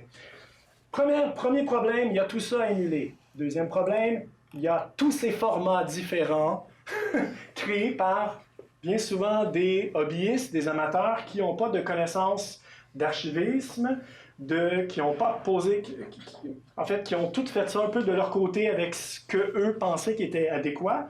Et au fur et à mesure que le développement, bon, je capture cette pièce-là qui était sur telle cartouche, ah, mais là, je convertis celle-là ici. Donc, de fur et à mesure, pour chacun de ces formats-là, il y a à peu près 8 versions de patch qui n'ont pas d'allure, qu'il faut supporter. C'est sûr qu'ils ne sont pas tout aussi connus. Je dirais que VGM, SID sur le Commodore 64, GBS, on en voit une coupe. Donc, si on veut être capable de... Et ça aussi, ça c'est de l'information à très bas niveau. Donc, c'est de l'information qui représente le code informatique piqué des consoles. Donc, il y a une partie de ce jeu qui a été sauvée en format NSF, qui contient juste la partie sonore, la programmation d'un ordinateur, d'un CPU très connu des années 80 qui s'appelle le 6502. Bref, le code informatique, il faut savoir lire le 6502, décoder le fichier et émuler la puce sonore. Et ça, c'est juste pour faire jouer la musique. Ensuite, si on veut essayer de comprendre, si tu es un spécialiste, un musicologue, qui n'a pas nécessairement de connaissances en informatique, qu'est-ce qu'on fait? Est-ce qu'il y a un outil sur ma plateforme Mac, Linux, PC, où je peux à la fois lire ce fichier-là, lire tous les fichiers de ce type de fichier-là, m'assurer que la sortie audio est correcte, donc l'émulation est correcte, et est-ce que je suis capable d'isoler les pistes, d'extraire chacune des pistes et... miracle, être capable d'extraire une partition que je suis capable d'analyser en tant que musicologue. Très difficile. Le Far West, il n'y a à peu près rien de standard. Si on est chanceux, on en trouve. Mais pour les musicologues comme Fanny, et d'autres gens que je connais, ce que j'essaie de faire, moi, c'est de créer des outils qui sont à la fois fun à écouter, qui permettent d'écouter des fichiers, mais je veux dire, j'aurais besoin de quatre existences d'humains avec 50 personnes pour m'assurer que je sois capable de reproduire tous ces types de fichiers-là avec tous ces types de puces-là pour toutes les captures possibles de tous les jeux. Et c'est pas tous les jeux qui sont déjà capturés, il y a du travail encore à faire. Par exemple, j'en ai une copie ici, c'est juste un aparté. Qui connaît la Casio PV1000? Personne. Oh oui, vous en avez entendu. En fait, c'est une cartouche, c'est une console comme plusieurs au Japon qui a existé quelques mois. La Famicom est débarquée, a rasé tout le marché, a tué tout le monde. Donc, c'est une des victimes de Nintendo. Sauf qu'il y a une version de Dig Dug, qui est un jeu très connu des années 80, avec sa piste sonore et tout ça. Moi, j'ai acheté la cartouche au Japon. Je me suis fait un truc pour connecter là-dessus, pour piquer l'information ROM. Ensuite, j'ai créé l'émulateur audio, je l'ai rajouté dans MAME, tout ça pour pouvoir permettre aux gens, dans 1000 ans, dans 100 ans, même l'année prochaine, de dire qu'est-ce que c'était ça, cette note en bas de page de l'histoire de l'informatique et du jeu vidéo japonais qui est à peu près pas connu. Parce que malheureusement, les Japonais, en fait, malheureusement ou heureusement, c'est culturel, ne sont pas comme nous qui on grab, on download, on distribue vite, partager des trucs. Ils sont, je sais pas si tu peux parler un peu plus l'optique japonaise, qui est un frein pour le reste de l'Amérique. Pour donner un exemple très extrême, en fait, les Japonais ne croient pas culturellement à la conservation absolue des objets, déjà. Il faut savoir que, par exemple, pour eux, le savoir architectural, notamment sur la construction d'anciens temples, parce que c'est un exemple qui est réel, ça passe pas par l'archivage de plans, de construction, de témoignages, etc. C'est tous les 100 ans, on détruit ce temple et on le fait reconstruire. Parce qu'il n'y a que comme ça que le savoir va perdurer. Donc, il y a déjà cette pratique-là, mais il y a aussi une culture du secret qui, là où nous, on va être tous très Wikipédia, tout mettre à disposition de tout le monde, avec des intentions parfois louables, parfois beaucoup moins. C'est là où j'ai vu voilà, il y a beaucoup de personnes qui ont fait des émulateurs gratuitement. On sait que certains studios se sont un peu appropriés les travaux qui ont été faits gratuitement pour récupérer les émulateurs et puis peut-être éventuellement après poursuivre en justice pour la mise à disposition des ROM. Donc bon, ça c'est une autre histoire. D'accord, Nintendo est plutôt curieux. Nintendo est Vous êtes au courant. particulier. Et donc du coup, au Japon, il y a eu un scandale, il y a eu des mouvements dans les personnes qui conservent des jeux, notamment lorsque les versions alpha et bêta de Pokémon ont filtré l'année dernière. C'était pas du tout censé arriver. Et pour eux, quand on a un objet qui est rare, c'est quelque chose qu'on partage avec un petit cercle de personnes qui ont une connaissance déjà approfondie du sujet. C'est pas quelque chose où ils vont faire comme moi et qui dit hey, vous avez déjà entendu parler de la Game Boy, regardez comment marche le son. Il n'y a pas cette culture du partage à tous, c'est plus une initiation. Donc du coup c'est très compliqué. On a Joseph Redon qui travaille au Japon, qui est un des rares Français à s'être intégré vraiment dans cette structure, et la Game Preservation Society fait un travail très très important, mais qu'ils ne peuvent pas partager. S'ils partagent ça, c'est tout leur réseau de collectionneurs qui leur prêtent, qui leur donnent du matériel volontairement et qui leur permettent d'étudier les différentes versions des jeux qui se ferment à tout jamais. Parce que ça ne se fait pas de partager l'information. Donc on a ce gros problème. Ce qu'on m'a dit, c'est que la profession d'archiviste n'existe pas vraiment là-bas, en théorie. Donc il faut savoir qu'on va avoir aussi des biais culturels qui sont la façon dont on perçoit la communication du savoir, qui vont être très importants et qui vont évidemment impacter le jeu vidéo, mais aussi du coup la musique, parce qu'on n'a pas trop le choix. Mais il y a aussi, en dehors du Japon, je pense en France, où pourtant on est considéré comme assez précurseur sur l'archivage du jeu, du fait qu'on a une institution nationale qui s'est très tôt intéressée au dépôt légal. Le problème, c'est qu'ils n'ont pas eu les moyens, tout simplement, de le faire comme il aurait fallu le faire. Et eux, ils ont appliqué leurs connaissances qui en multimédia s'arrêtaient à la cassette vidéo, puis au DVD, et puis maintenant au DivX, etc., ou au Blu-ray. Ils ont été obligés de faire avec ce qu'ils avaient à l'époque, et qui était donc conserver l'objet de base. Et il a fallu un temps et des pertes considérables avant qu'ils se disent que c'était pas la seule chose à faire. Donc pendant ces 20 années, entre 92 et aujourd'hui, et même presque 30 ans, où ils ne se sont pas intéressés à ces formats, il y a des personnes qui, eux, avaient une certaine connaissance, qui ont décidé d'aller casser les structures, les DRM, etc., créés par les constructeurs, qui, eux, gardaient jalousement en interne ce genre d'informations pour comprendre leur structure et pour les mettre à disposition pour que ça soit documenté. Donc effectivement, ils n'ont pas fait ça avec la technique fiable, fidèle, authentique, exhaustive, etc., et accessible. Mais c'est déjà une trace et qui aujourd'hui devient très précieuse. Et nous, en France, en tout cas, la BNF essaye de se rapprocher d'Abandonware, elle essaye de se rapprocher de toutes les associations qui, depuis très longtemps, ont œuvré dans l'ombre, on va dire, pour essayer de sauvegarder ce qui était encore possible de sauvegarder. Question ? Question, oui, j'aimerais ça savoir, est-ce que vous, dans votre pratique, vous avez rencontré des défis légaux, de la censure, de la résistance, parce que finalement, vous avez frôlé la piraterie? Oui, en fait, on laisse les usagers faire la piraterie. C'est au besoin. Donc, dans tout ce que j'ai fait à date, je me suis assuré d'y aller by the book, point de vue. Disons, par exemple, un de mes produits a des samples d'arcade. De Donkey Kong version arcade, Donkey Kong Jr. version arcade, parce qu'ils ont des trucs trop complexes avec des filtres analogiques et tout ça, ça ne valait pas la peine d'émuler tout le truc juste pour quelques exemples sonores. Par contre, il y a des bruits de saut, en fait, je peux même... ça vaut pas la peine, peut-être, si vous insistez. Mais il y a des bruits analogiques de saut, mais il y a aussi, il y a d'autres, il y a quand même des samples, et ça, je ne les ai pas inclus. Parce qu'un échantillon, pour moi, c'est un enregistrement, il y a des droits là-dessus, c'est pas comme un son synthétiseur. Donc, la plupart des trucs que je fais, c'est de la synthèse. Bon, j'ai fait beaucoup de trucs par rapport à la synthèse vocale des années 80, très difficile à comprendre, mais avec beaucoup de texture, ça j'aime beaucoup. Et pour ça, j'ai demandé les droits à Texas Instruments pour avoir les ROM originales de Speak and Spell. J'ai demandé à Dr. Forrest Moser, qui a inventé énormément de trucs, qui a 80 ans, qui travaille encore à l'université et qui était content qu'on s'intéresse à son travail. C'était un des plus beaux moments de ma vie, d'utiliser sa fameuse voix qui est utilisée dans le jeu d'arcade Berserk et que même Aphex Twin utilise dans ses albums. Donc, j'étais très content.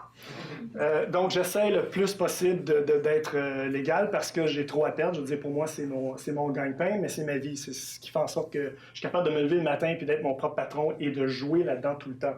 Je ne mettrai jamais ça en cause. Jamais. Il faut savoir, alors, je ne sais plus si c'était Yamaha, mais il me semble que c'est Yamaha, il y a quelques années, qui a poursuivi une autre compagnie en justice pour avoir soi-disant imité le bruit de son moteur de moto. Donc aujourd'hui, on a une époque où la signature sonore est trademarkable. C'est ça. Donc effectivement, il faut être très prudent à ce niveau-là. De toute façon, dans le jeu vidéo, les problèmes de droit d'auteur, ça n'a pas été très en valeur. C'était surtout des problèmes de sample, généralement, comme toujours. Mais je ne sais pas s'il y a déjà eu des histoires de poursuites pour avoir copié le son de la Game Boy dans un morceau, par exemple. Pas à ma connaissance, c'est surtout des trucs plus macro que ça, que l'utilisation simple d'un sample. Je ne sais pas si c'est lié, là, j'ai le cube, mais il faut savoir que en tout cas en France, jusqu'au milieu des années 2000, compositeur de jeux vidéo, c'était pas un métier. On était employé d'une boîte et on créait des contenus sonores pour un objet multimédia interactif. Mais nous, ça a créé des procès qui sont devenus légendaires vis-à-vis de la SACEM parce que du coup, une œuvre qui était collective ne pouvait plus pas être valable au regard du droit d'auteur. C'est-à-dire qu'on ne pouvait pas dire j'ai composé la musique de ce jeu donc je dois avoir des royalties parce que c'était une œuvre collective et donc c'était un tout et la musique n'avait pas de sens soi-disant indépendamment de l'œuvre, tout comme les graphismes, tout comme tous les éléments qui s'emboîtent dans le jeu. Il a fallu attendre plusieurs procès et encore aujourd'hui les compositeurs de Nintendo, la plupart disent mais moi je ne suis pas musicien, quand je suis entré j'étais ingénieur et donc il y a peut-être eu cette notion qu'à l'époque le son était secondaire et donc ils n'ont pas trademarké tout simplement et puis aujourd'hui c'est tellement passé dans la culture commune qu'ils laissent couler mais on n'est jamais à l'abri que ça revienne à un moment donné. Autre question? Ou toi c'est en Moi j'aurais peut-être donc, nous, on est des utilisateurs des archives maintenant sur YouTube. Alors, maintenant, on s'en sert dans nos cours, on s'en sert tout le temps. Mais comment on navigue là-dedans? Donc, tu parlais entre l'émulateur et l'analogique, que je devrais plus me prendre l'image qui est mauvaise, parce qu'au niveau du son, comment qu'on nous, auditeurs ordinaires, mais utilisateurs de ces archives maintenant qui grandissent de jour en jour, il y a 15 ans, on n'en avait pas, maintenant, on en a trop.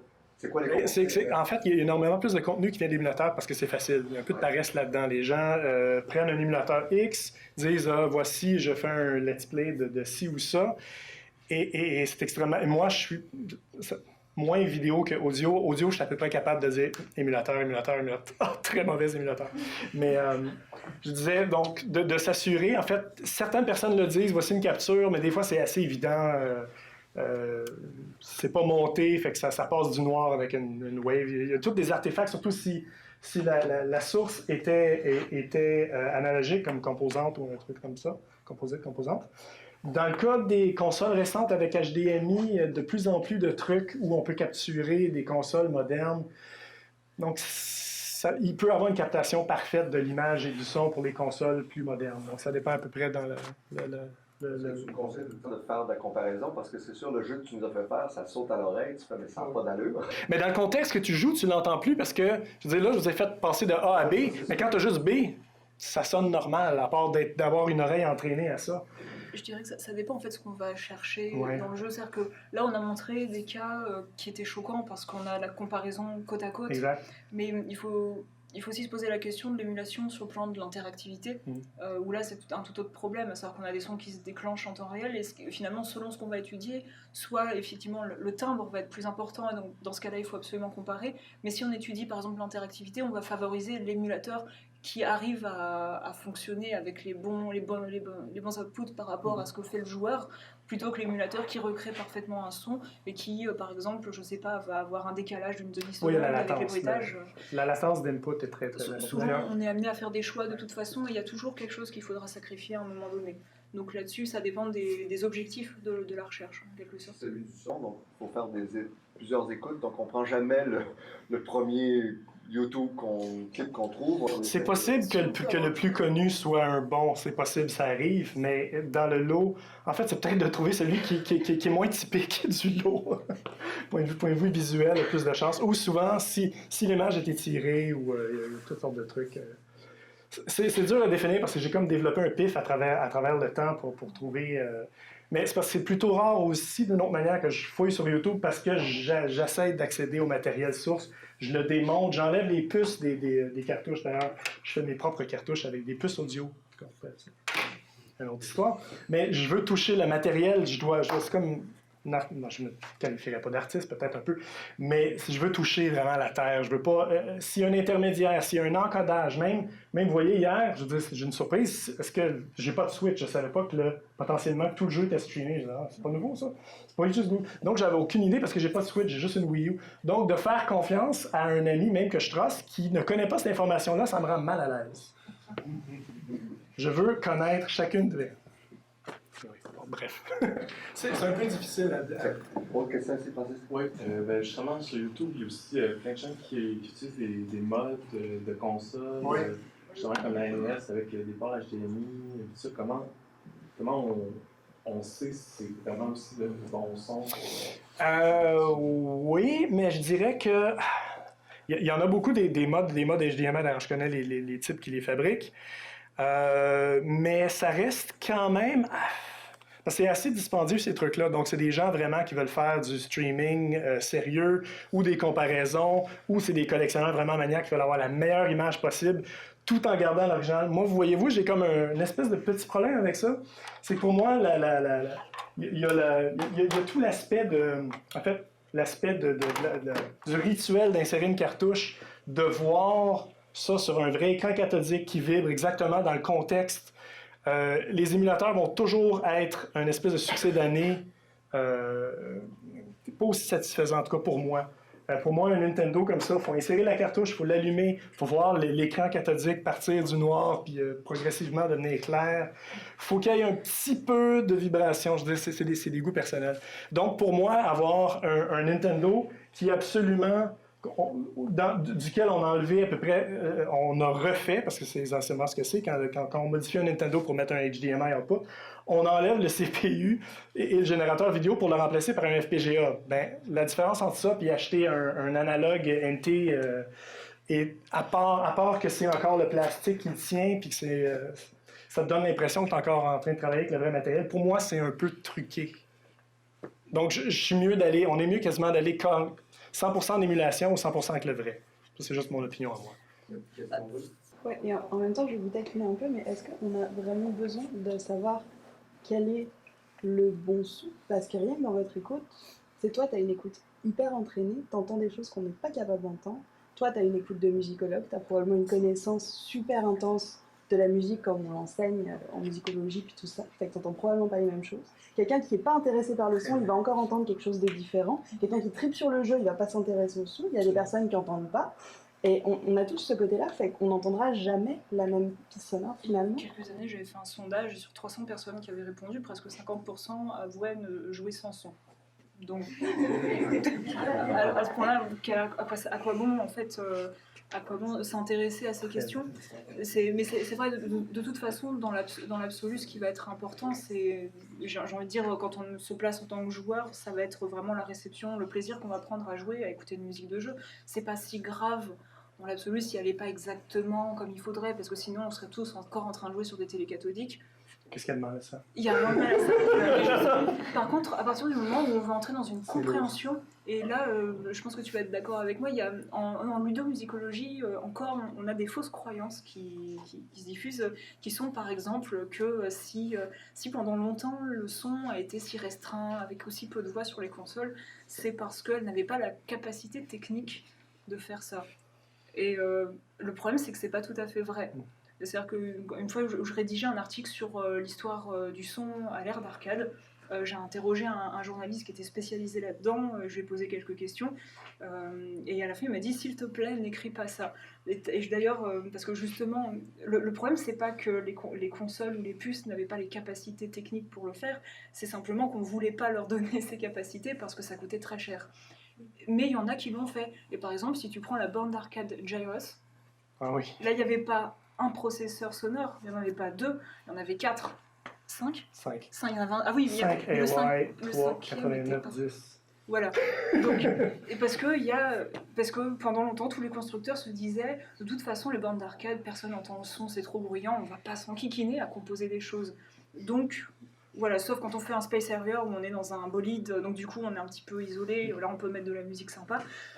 Et puis un jour il y a quelqu'un qui s'est dit moi je vais faire une borne d'arcade qui va rejouer du Chopin et avec plein de processeurs. Mais pour comprendre, justement quand on veut comprendre pourquoi tel jeu a une bonne qualité, pourquoi tel jeu a plus de son que tel autre, pourquoi la qualité du son est comme ci ou comme ça, là on a besoin d'entrer dans l'infrastructure et de savoir, ne serait-ce que si tel son est différent, eh ben, ça va forcément impacter la façon dont le compositeur va l'écrire, même si c'est tout petit. Donc on est vraiment dans un besoin qui est plus proche du besoin de la recherche à ce niveau-là que du simple besoin de jouer. J'ai joué à plein de jeux sur plein de très mauvais émulateurs. Ouais. D'ailleurs, juste pour en finir avec Gyros, oui, il y avait 5 puces, donc chacune des 5 ou 4, je ne suis pas absolument certain, mais il me semble que c'est 4. Chacune pouvait faire 3 notes de musique, sauf que c'est une décision d'ingénieur, à ce que j'ai compris, où le musicien dit je fais telle partition, j'ai besoin de tant de notes au maximum en même temps, ou un truc du genre. Donc, il a réservé pour chacune des lignes de la partition une entrée de puce. Donc, sauf qu'en réalité, c'est pas toutes ces notes-là qui jouent en même temps.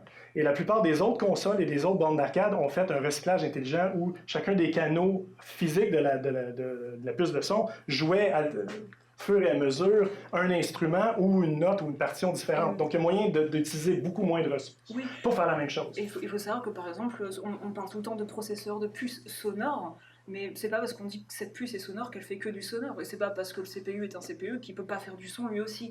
Et parfois, il y a des programmeurs qui ont détourné un CPU et hop, on rajoute une voix, on sait pas d'où elle sort, c'est un mystère. Normalement, il y en a 4 et là, il y en a 5. Donc voilà, il y a vraiment, il faut creuser toutes ces choses-là parce qu'il y a beaucoup de choses qui sont différentes. Autre question ici. Oui. Là, on a parlé de la difficulté de le rendu du son par l'émulateur ou la console ou la cartouche. Mais avec malgré l'évolution de technologie pour les rendus du son en jeu vidéo, est-ce que vous pensez qu'il y aura un problème dans les rendus finaux du son avec les nouveaux systèmes comme Stadia de Google ou Steam? Peut-être le parallèle, ce serait de dire que oui, il y a énormément de trucs.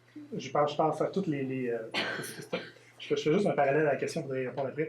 Mais qu'il y a énormément de jeux vidéo qui sont pas archivés. Je pense tous les trucs flash, tous les trucs de cellulaire. Mon ancien directeur de recherche était à la BNF et a travaillé aux archives du web. Et lui, son dada, c'était vraiment d'archiver les jeux flash parce qu'ils étaient horribles. Parce que tout le monde flash, c'est fini, c'est terminé, sauf qu'il y a énormément de trucs. Il y a une base de jeux flash. Mais pour en revenir là-dessus, ce que je disais tout à l'heure, c'est que les jeux modernes, pour moi, bon, à part, en fait, je pense que c'est dans les mains des compagnies, surtout parce que du moment où essentiellement, ce qui rentre dans la console, c'est un enregistrement stéréo qualité CD, pour moi, le travail d'émulation fait jouer le son. Il y a beaucoup de ça. Bon, il y a des subtilités, mais c'est pas un challenge technique. Donc, pour tout ce qui est plus moderne, je suis pas très inquiet que cette connaissance-là soit connue parce que c'est relativement des outils... Par contre, il faut savoir que même si aujourd'hui on est sur du son qui est purement streamé, il va y avoir des grosses différences. J'ai éteint mon ordi, donc c'est bête, mais je suis en train de travailler sur une comparaison avec un ami sur les différentes versions de Smash Bros 3DS et Wii U.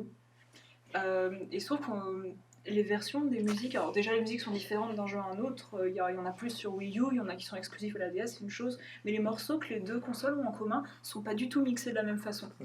C'est-à-dire que sur 3DS on va avoir ça, sur Wii U on va avoir ça, pour reprendre la cosmographe.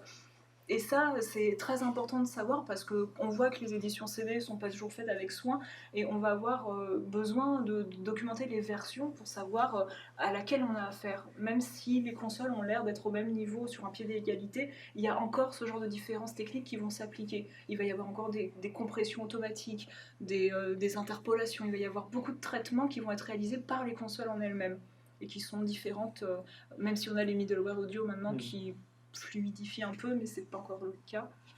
Sur une question de la différence entre le mixage sur Wii U et le mixage sur 3DS, ça doit peut-être dû au format de la console finalement, que le mixage d'une 3DS c'est des haut-parleurs différents. Non, alors il y a les réglations des haut-parleurs, mais en fait... Il y a la prise audio interne des headphones qui ne devrait pas être... Voilà. Alors il se trouve là, on a vraiment été chercher les fichiers issus de la console, c'est-à-dire sans... c'est même pas qu'on a capturé le son qui sortait, c'est qu'on a pris les fichiers. Et il y a une différence qui est flagrante, donc on est encore en train d'essayer de définir s'il y a différents niveaux d'interpolation, etc.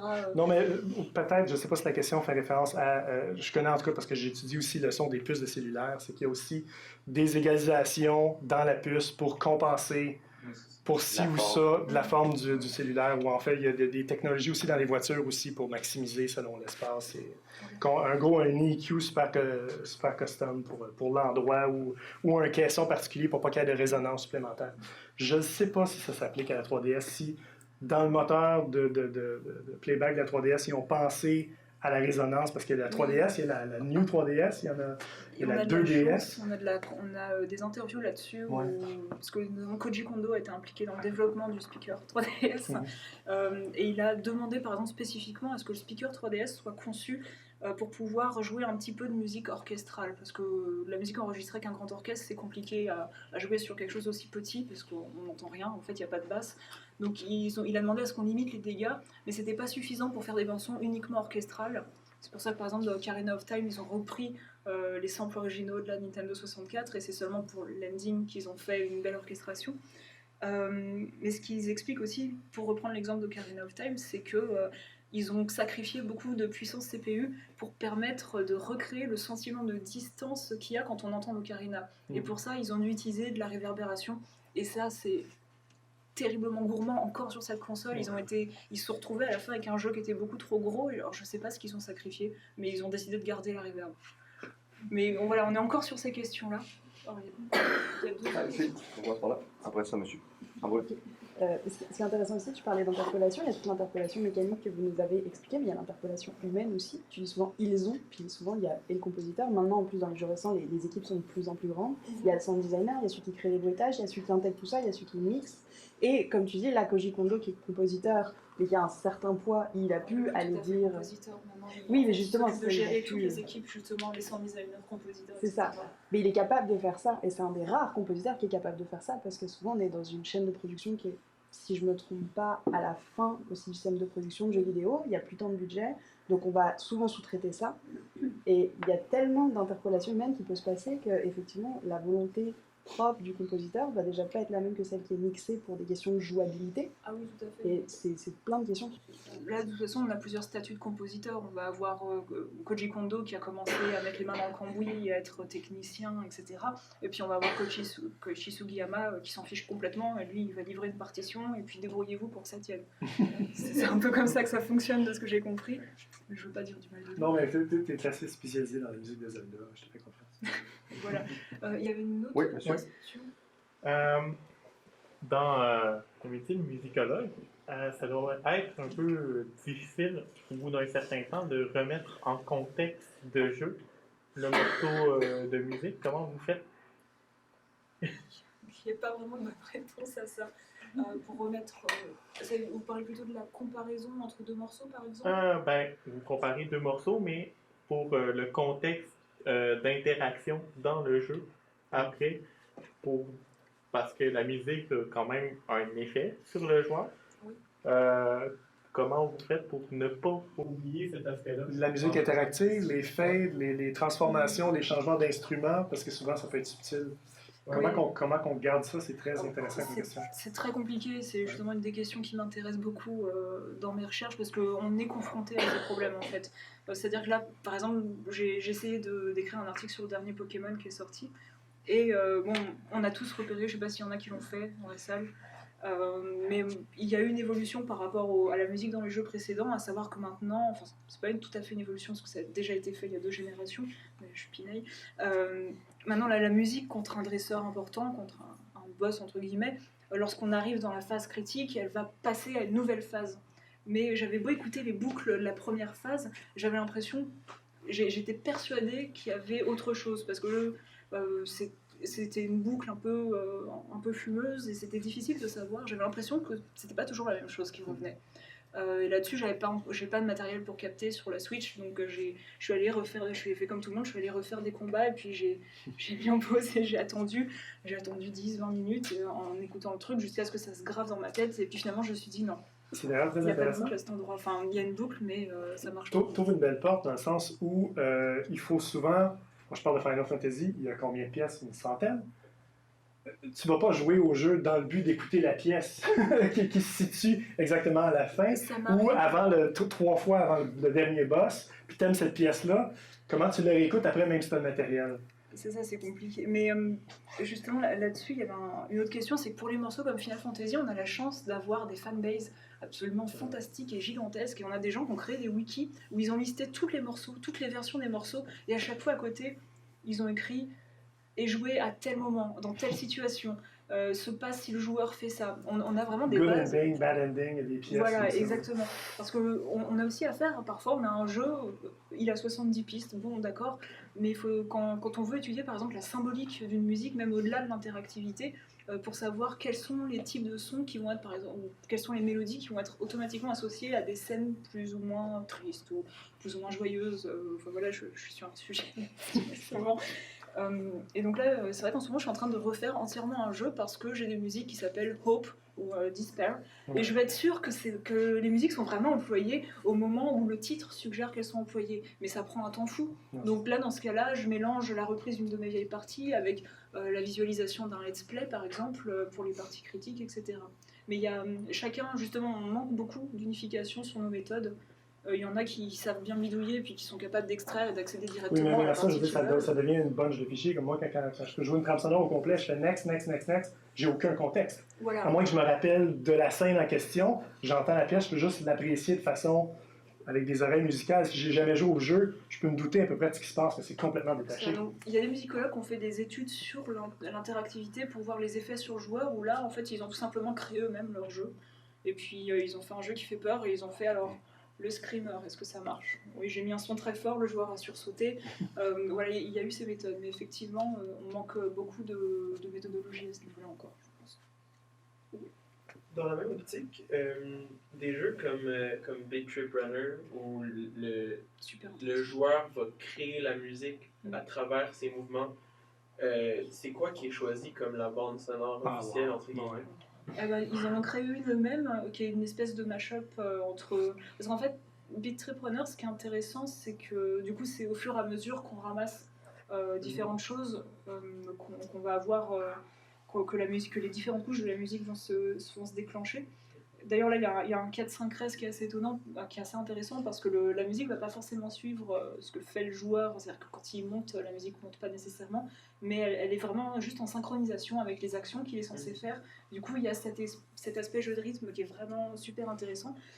Eux, ils ont choisi de faire une bande originale où ils ont pris, par exemple, les 4 boucles successives et ils les ont fait s'enchaîner à des moments musicalement clés. C'est-à-dire, par exemple, on a la première partie du morceau, une cadence parfaite qui fait reboucler le morceau et là hop on rajoute en fade-in la couche supérieure jusqu'à la prochaine reprise, etc.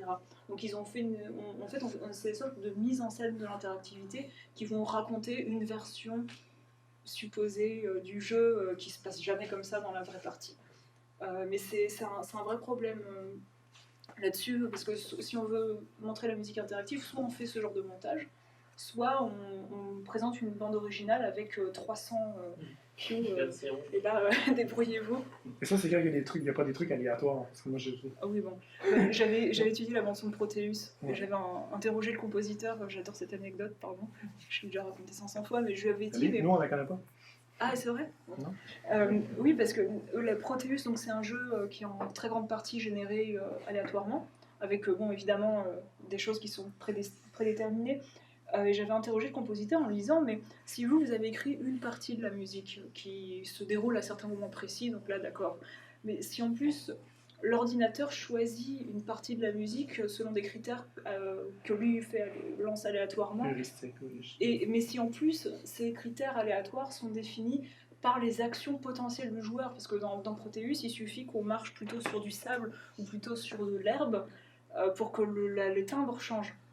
Donc selon l'endroit où on se déroule, passer à côté, si je vais vers un certain endroit sans le savoir, c'est le jeu qui fait ce calcul. Si je passe à côté d'une pierre, elle va émettre un son, mais si je passe pas dans le bon sens, elle va pas faire de son. Donc j'ai dit, qui est-ce qui a réellement écrit la musique de ce jeu? Qui écrit la musique de ce jeu? Et là il m'a répondu, je ne sais pas. C'est toi en jouant de toute façon. Voilà, c'est un peu moi, c'est un peu l'ordinateur, mais de toute façon cette pièce musicale elle ne peut pas exister sans le joueur. Donc pour moi, en fin de compte, effectivement, chaque prestation est unique. Chaque vision de la musique donne une version qui est aussi valable que les autres, peu importe ce que fait le joueur. Et je profite de l'occasion pour souligner que Proteus a été analysé par Hugo Montembeault et... on va monter le son du micro.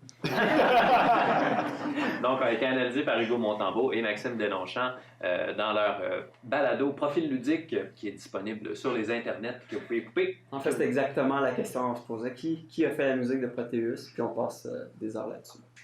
Et musicaliser le passage du temps ou quelque chose comme ça, Ouais, c'est le c'est titre de ça. votre épisode. Donc voilà, hautement recommandé. On prend peut-être une dernière question, puis ensuite, il faut malheureusement clore.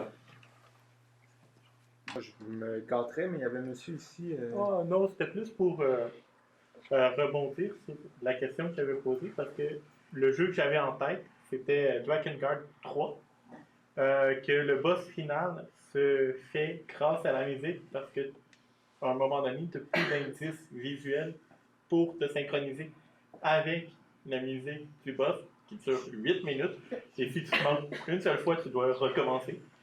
Puis la dernière note est à peine audible. OK, puis c'est au millième de seconde près, ta montre, tu recommences le boss au complet. Alors malheureusement, j'ai jamais eu l'occasion de me pencher sur Drakengard, donc c'est vraiment de la découverte pour moi. Mais effectivement, il y a plusieurs jeux qui utilisent ce genre d'aspect sonore à des niveaux plus ou moins approfondis. Mais là pour le coup, effectivement, on n'a pas d'autre choix que d'y jouer soi-même ou de regarder une captation, mais en sachant quels sont les inputs, que fait le joueur, pour vraiment comprendre le contexte. Parce qu'il y a aussi des jeux qui donnent des indices sonores. C'était pas Chrono Cross, où il y avait le boss de fin de Chrono Cross aussi est basé sur la musique.